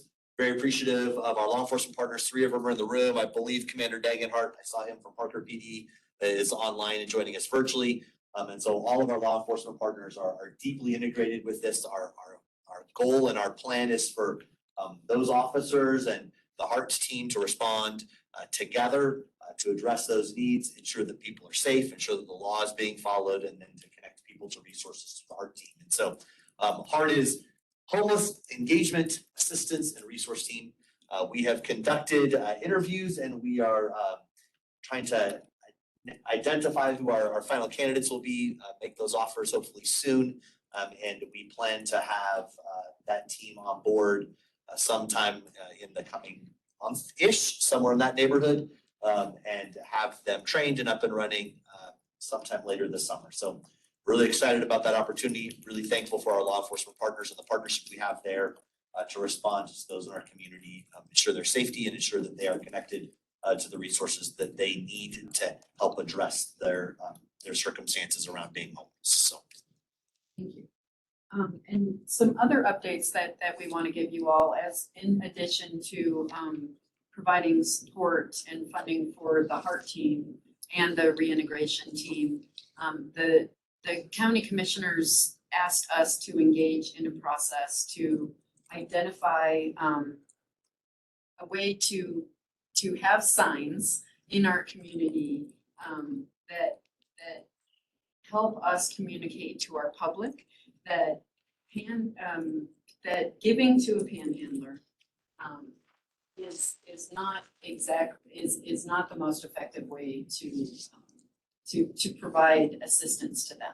So we are in a process right now of working through a sign committee to put signs together, doing this in a uniform way with a uniform look across all of our municipalities to engage in essentially a public awareness campaign.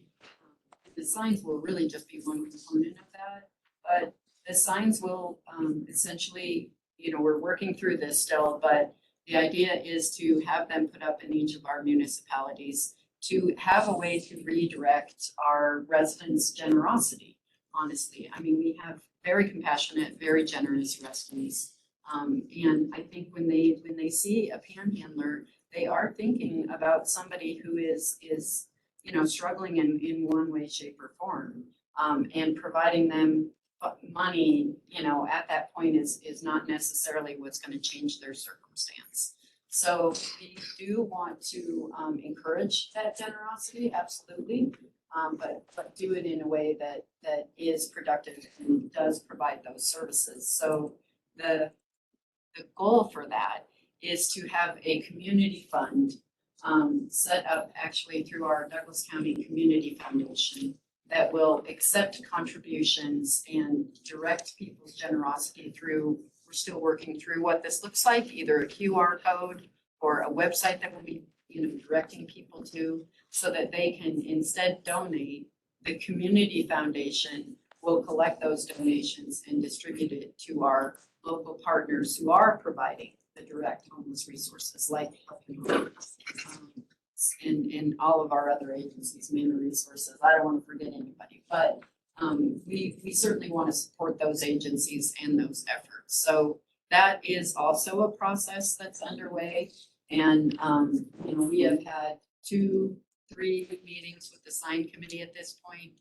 What I understand through that loud and clear is that we have some barriers that we have to overcome. But we're working through those things. And part of that is a very strong commitment from our public information officers from each of the different jurisdictions, as well as the library, the school district.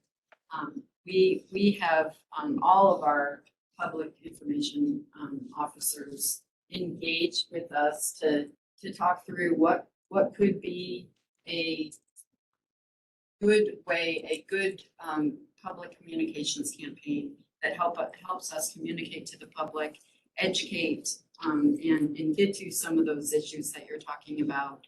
That is a way to not only educate our public about the resources that we have for the homeless population, but to make those resources available to those who are experiencing homelessness. I know we've heard a lot about the fact that we have a very well-connected and caring community through both our faith-based partners, our nonprofit partners, all of our residents. And I see this through on Nextdoor all the time, all the people that are doing a lot of good in our community. So we want to make sure that, we are able to bring those resources together, have them be available, and have people understand how to access and how they can help in that way as well. So there is a public information campaign that is starting to be developed. We've had a couple of meetings at this point, and have had a strong commitment from all of those professionals to help us through this. It is a challenging topic, and there is a lot that we do need to be looking at, and we do want to proactively address, so that as we're going forward, we're doing that in the right way, and we're doing that in a way that's the best fit for Douglas County. We have not determined yet where those signs will be located, or what that will necessarily look like, but we will certainly be communicating that as we go. Yes. So I've had to deal with this myself. People don't read signs anymore. They're too busy looking at their phones. Does your campaign for communication, is it gonna use things like neighborhood, Facebook? Because that's how you're gonna reach people. Putting signs up, nobody reads them. Absolutely. It's a waste of money. Thank you for that. It is one aspect of it, and I should have said that. We can use all those resources that are available. So websites, social media, we have Nextdoor. People are very active on Nextdoor. All the other social media, platforms that we have.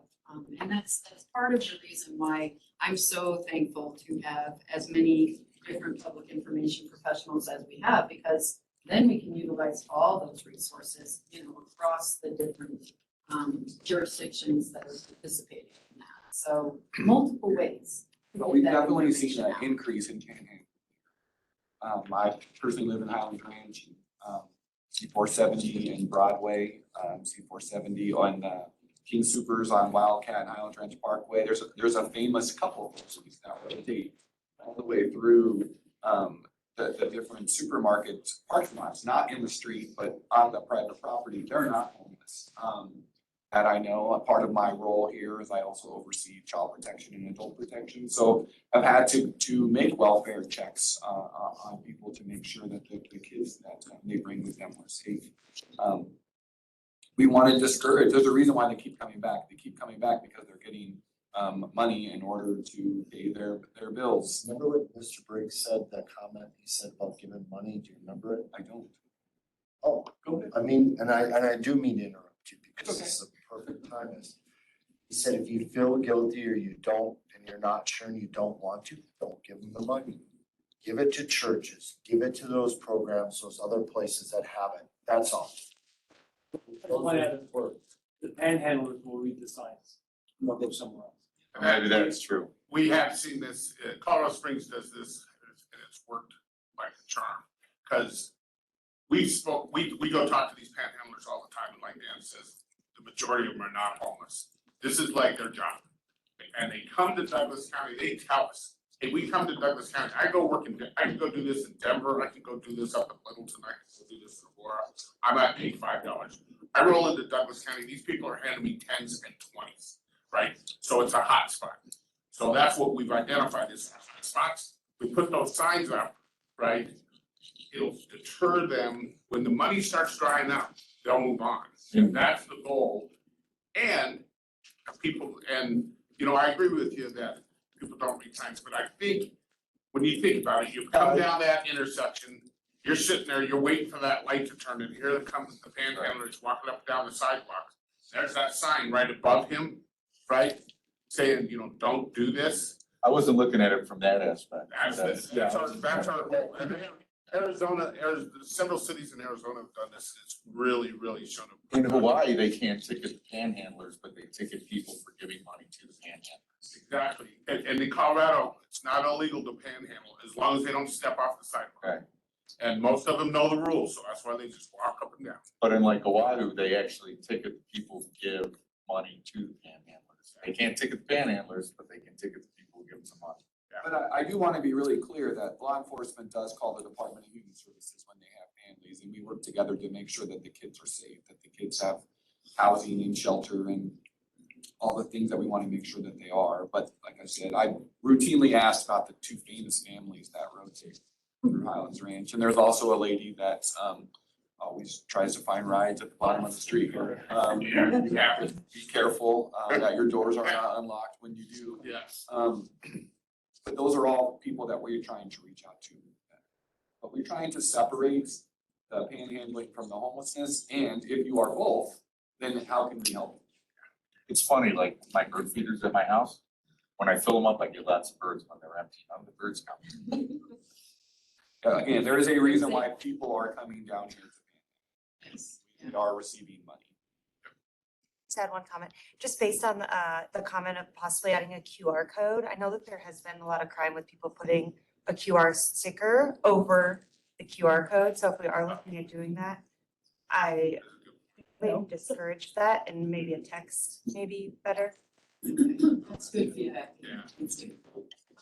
We're still kind of working through. Of course, yeah, you don't know what until that you know is. the wrong way. I appreciate hearing that.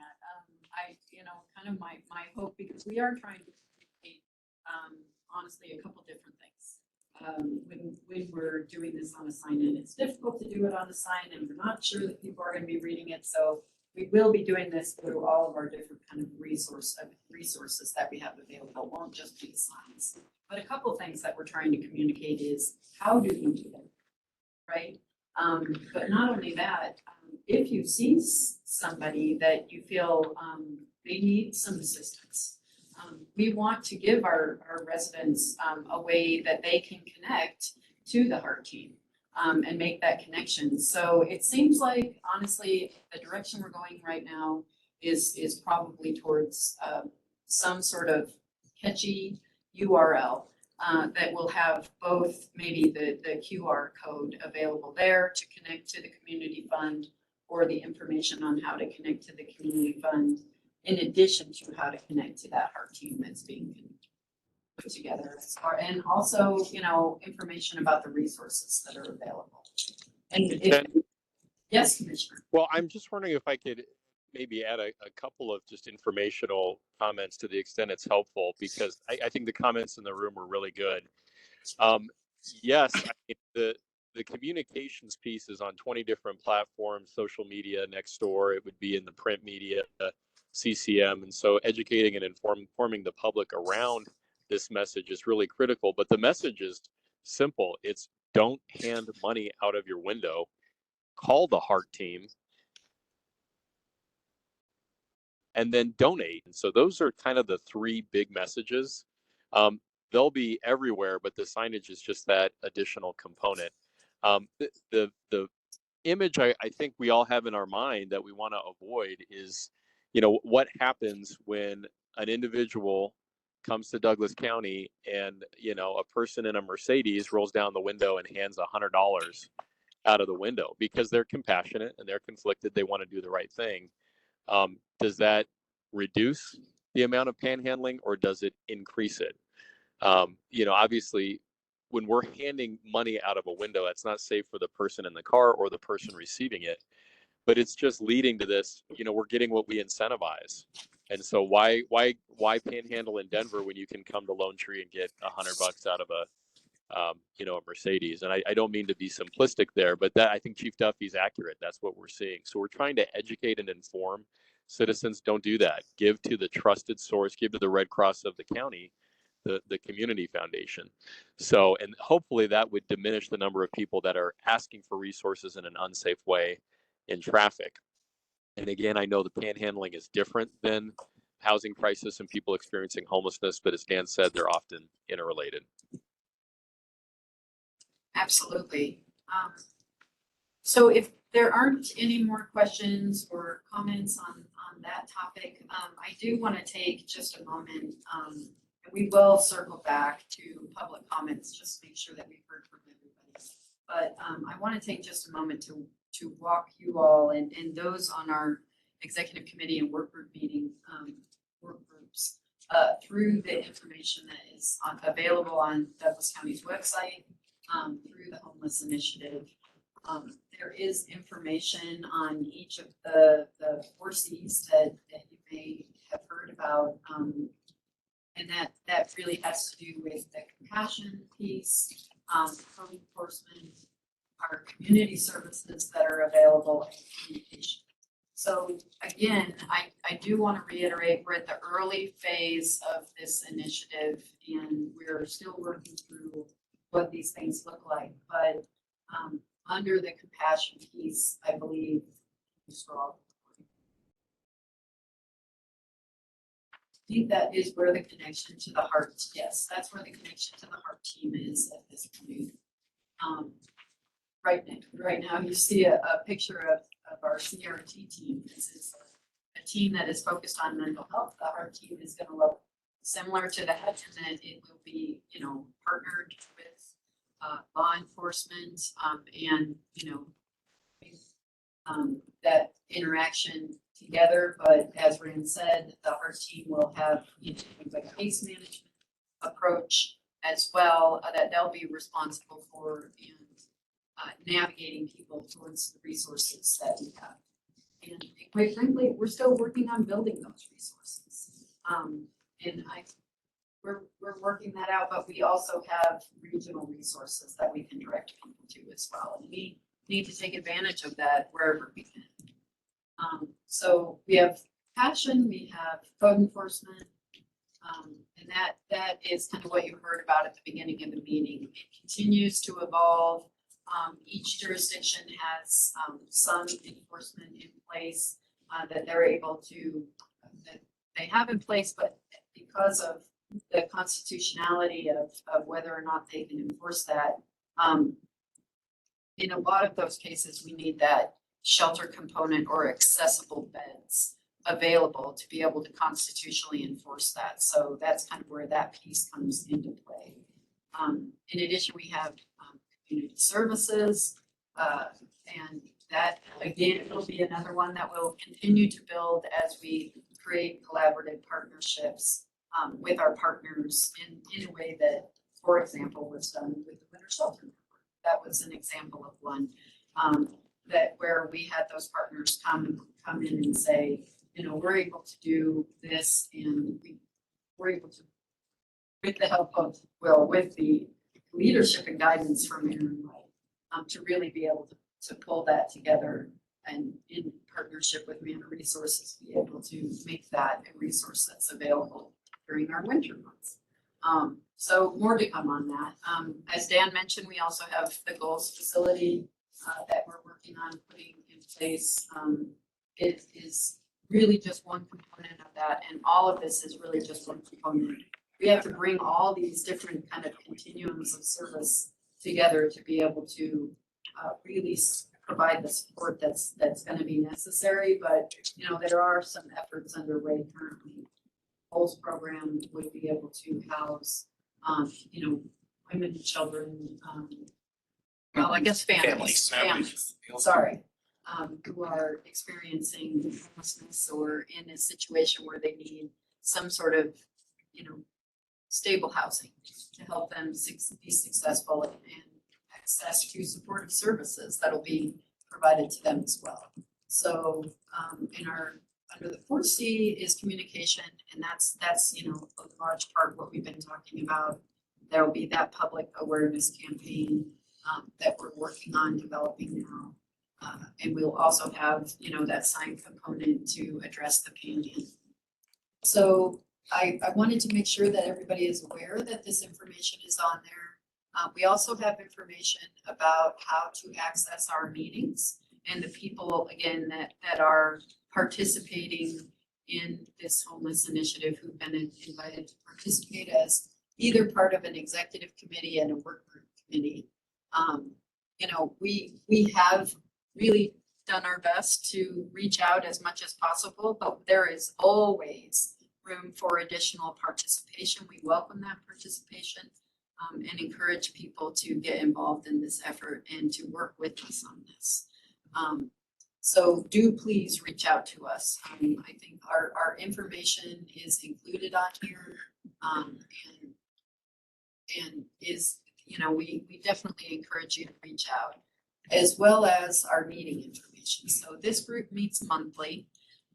We meet at, you know, 8:30 to 10:30. The location changes depending on what the availability is. So we have, and probably will stick with for the most part, either having it here in the Human Services Center, Conference Center, or at in rooms A and B of the Philip S. Miller building. So all of our meetings are recorded. The agendas are online. The minutes are online. I believe the recordings are online. The presentations that we've done are all available online. So I encourage you all to take a look at that, and please share this information. You know, you said you have the ability to do that.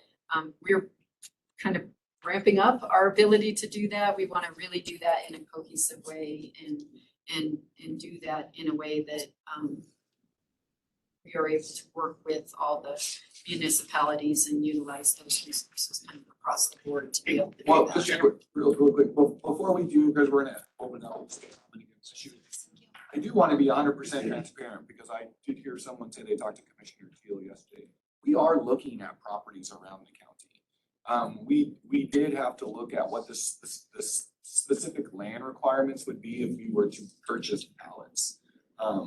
So we also went to a pallet community at the Salvation Army in Aurora off of I-70 in Peoria, just to look to see what it would look like for us. So I don't want people to think that we're not being transparent. We are looking at things. We don't have a budget. We know what things cost. We don't know what it would cost to make the lands appropriate for those.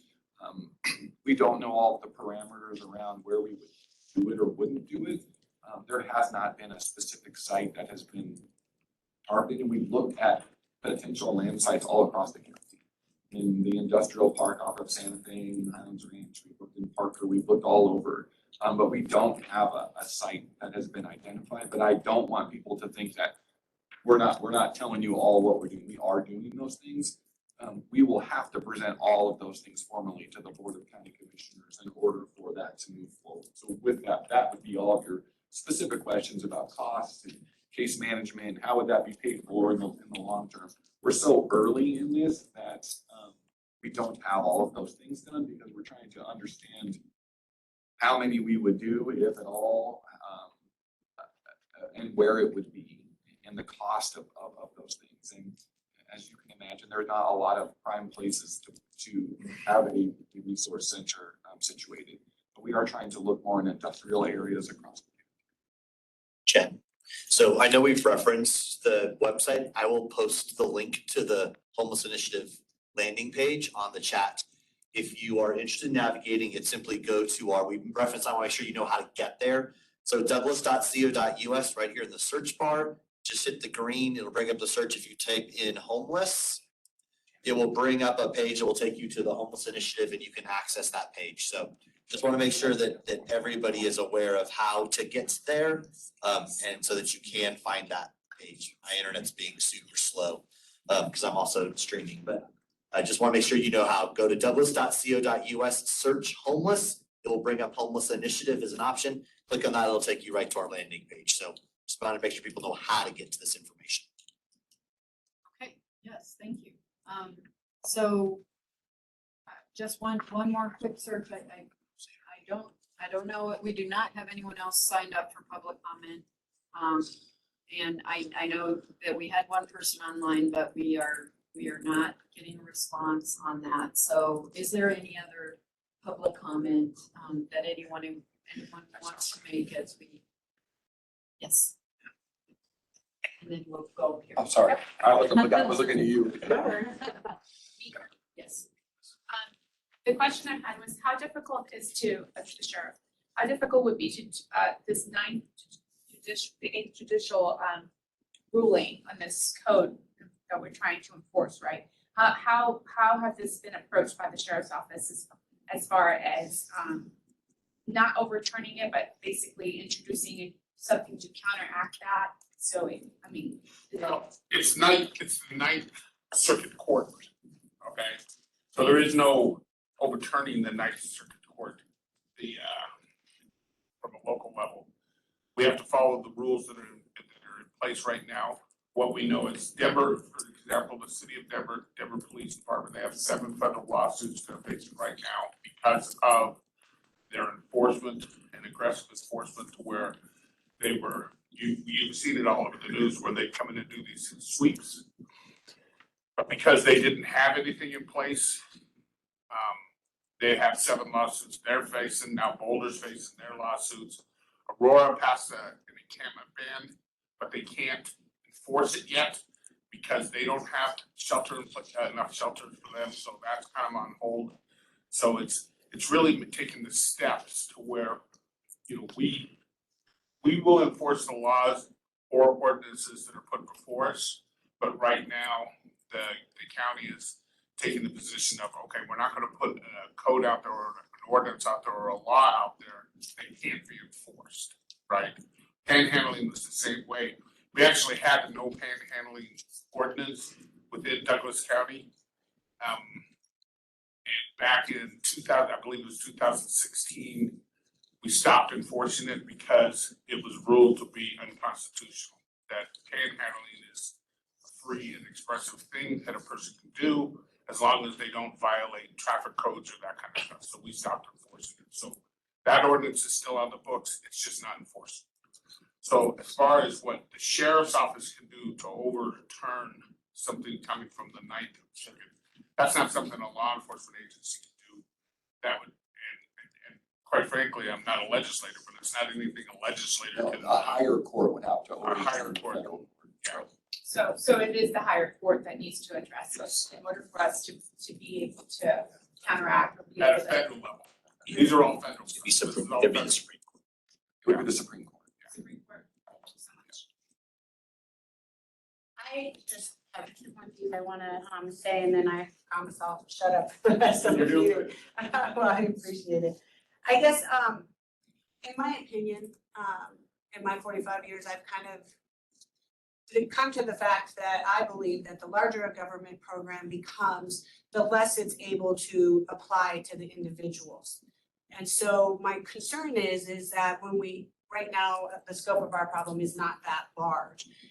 I wonder why it makes more sense for us to over adjust and start purchasing $1 million properties and buying all these community, housing options and all of this, instead of going directly, so the, you know, the program, where, you know, it addresses it directly. A lot of these homeless, and I'm sure the cops, whether you can agree or not, but I've been told this from, town council members and stuff, that a lot of these homeless here want to be here and they do not want help.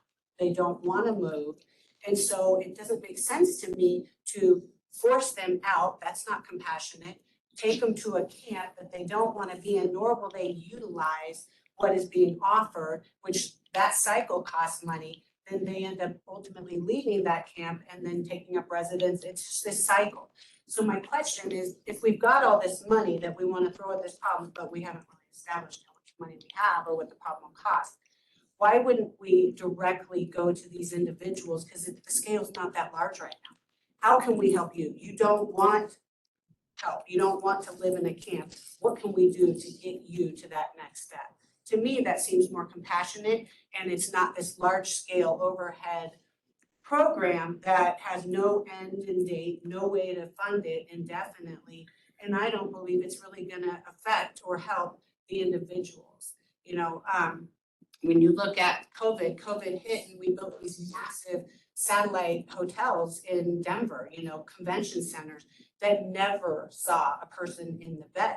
We overcompensated and we you know, evaluated the problem, and it never saw a bed, and it was at a price that was insurmountable. So to me, I just wonder if the grandeur of this plan might be, we're getting ahead of ourselves. If we could just start throwing what we have, the program that does help the women and the kids, expand that to helping families. That's cheaper when you already have a program in place to expand and develop that. It's cheaper to go to the individuals and say, hey, how can we help you? Instead of just saying, we're gonna just fund this huge overhead program and it's gonna kind of touch the needs of a little bit of everybody instead of a smaller amount of money just going directly to help the cause. So that's what How would you make this scalable?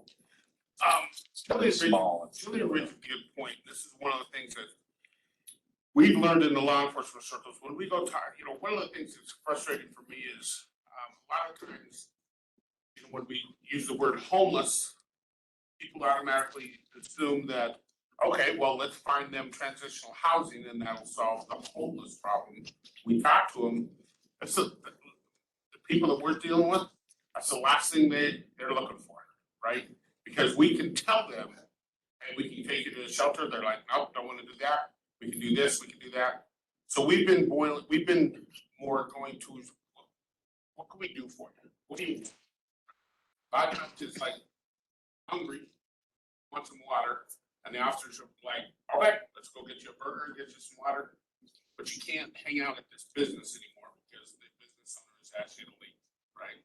So you're 100% right as far as we need to ask the right questions and not just assume that every homeless person wants a place to go. But from the law enforcement perspective, the hardest part is the most typical call is that unwanted subject or the welfare check, right? Where the business owner calls us, this person's in my business or in my lobby, they won't leave. We go over there, what are you doing? We need you to leave. First thing the owners tell us is, or the person is calling us, we don't want to get anybody in trouble. We don't want anybody to go to jail. Can you just make them leave my gas station, right? We go to that person, what do you need? You know, we can take you to a shelter. No, I don't want to go to a shelter. What do you want? Food, water, some basic needs. We meet those needs. And then we can usually get them over to the light rail and then they head back up to Jefferson. So just maybe an additional comment on that. Was that Jillian that shared with us? Okay. Yeah, Commissioner. Go ahead, Commissioner. Well, Chief Duffy, thank you, and Jillian, thanks for that comment. Waiting for the problem to get as bad as it is in other areas is not an option. You know, right now, I want you to envision a Home Depot that has, you know, 3 tents in front of it and people living there, and the business feeling like they can't tell them what to do, and law enforcement not being able to approach them or move them. yes, there are a lot of individuals that are service resistant. And in those cases, we need to be able to make decisions that ensure the cleanliness, the safety, and the vitality of the economic corridor. That's why this is really such a pro-business, pro-community safety model. And that's the nice thing about the HEART team, is that citizens that don't want to call law enforcement, they can call a HEART team, has a law enforcement component to it. But again, you're addressing that issue. But I have to emphasize, and I know I keep saying it, but it's complex. We can't do anything with those individuals unless there's a place for them to go. We cannot do anything with those individuals in those tents in front of a Home Depot unless there's a place for them to go. So I think Chief Duffy's right. We're early on this. Nip it in the bud before it gets out of control. But we have to follow the law. And so let's have something that's clean, safe, aesthetic, camouflaged, out of the way, case managed, so that when the HEART team does get called from seeing that on the signs and engages directly, they can actually do something about that. And that's what happens in the Springs. People that set up encampments on a highway or at a median, they get trespassed, they get tickets, they're not allowed to stay. So doing nothing will unfortunately just allow that situation to proliferate, and I'm not interested in that. I don't think this group is. You had a question? Commissioner, we do want to circle back, and we are at the point where we're a little bit over our time, but we did want to circle back and give Ann online a chance to provide her comments. And then Commissioner, if you can close us. So Ann? Good morning. Thank you for taking my phone call. Morning, we can hear you. Hear me? We can hear you. Okay, thank you. I'm sorry, I'm just hearing about this morning by my phone blowing up every other second. Sort of disappointed that it definitely wasn't communicated in a better way. Definitely appreciate all the work you guys do, especially you, Abe, doing some great things within our community. This is a really challenging issue. We all enjoy the lifestyle that we've all lived in Douglas County. I've been here 22 years, raised my children here, and we own a business in Parker. The crime increase that we are seeing is mind-boggling. And it is from transient people and lots of drug use. Allowing a safe camping spot or a managed camping spot will only foster that problem, in my opinion. They will know where to come. Most of them will refuse services. You really should think of nipping this in the butt altogether and continue to serve and protect the tax-paying constituents that live in Douglas County, because we want our community to continue to flourish, to continue to be one of the best places to live, and where our children and employees and elderly can be safe. One only has to go to Boulder or downtown Denver to see horrible example of mismanaged government, to the extent of where my student at CU Boulder doesn't live up there anymore. He's made the choice to commute because they are all in what's called a harm reduction program, Boulder and Denver. Hopefully that will not happen here, where it is legal for the county to give them needles, syringes, wraps, burners, so that they can burn their meth, water, and a card that identifies them as being in the program, so that the police don't confiscate their paraphernalia. I feel like you are not you're not taking into the consideration the drug problem that the nation is facing, and with an overabundance of other services needed to the Douglas County residents that are struggling, and that the kids that are struggling in this county that continue to commit suicide, I think the money would be better spent on taking care of our own constituents. But I do appreciate the work you're doing, and I look forward to seeing how this evolves. I just really would like to ask that there be some kind of a mass email or notification to all of the constituents so that everyone can be informed, because this could change the face of Douglas County forever. Wow. Thank you for your Well, time. yeah, and thank you so much for being with us. And I cannot tell you how much I 100% agree with you. I think you reflect what is highest and best in our citizens, which is you're educated and you're also really common sense. I think oftentimes in these conversations, I share that frustration where it's sort of a people experiencing homelessness are victims. Something has happened to them. It's trauma. Therefore, it's the responsibility of government to dig them out of that. No doubt trauma occurs, no doubt people end up in tough circumstances, but ignoring mental health issues, ignoring substance abuse issues, ignoring bad decision making, and allowing unsafe situations to persist um, is unacceptable. So I couldn't agree with you more. And I just want to reemphasize that in order to keep our county clean, safe, aesthetic, and again, the healthiest county in the country, over 20,000, is for us to nip this in the bud now. And we can't do that. We can't engage with people that want to set up encampments unless we have a place for them to go. That is the law. If that wasn't the law, we might be looking at this differently.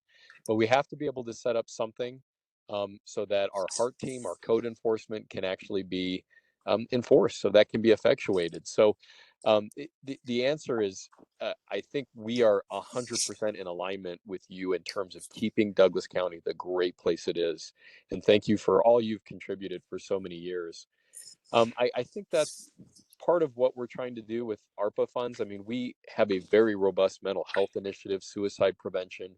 We have been working very actively in that space. So that is already occurring, and we're still staying under budget and keeping our monetary issues fiscally responsible at all times. So I hear you. And I just wanted to thank everybody. I think the biggest takeaway for me today, and maybe a light of encouragement, is that this will be a collaborative process where each of you has a voice, where each of you is part of it. This is meant to be an opportunity for citizens, stakeholders, elected officials to all engage productively.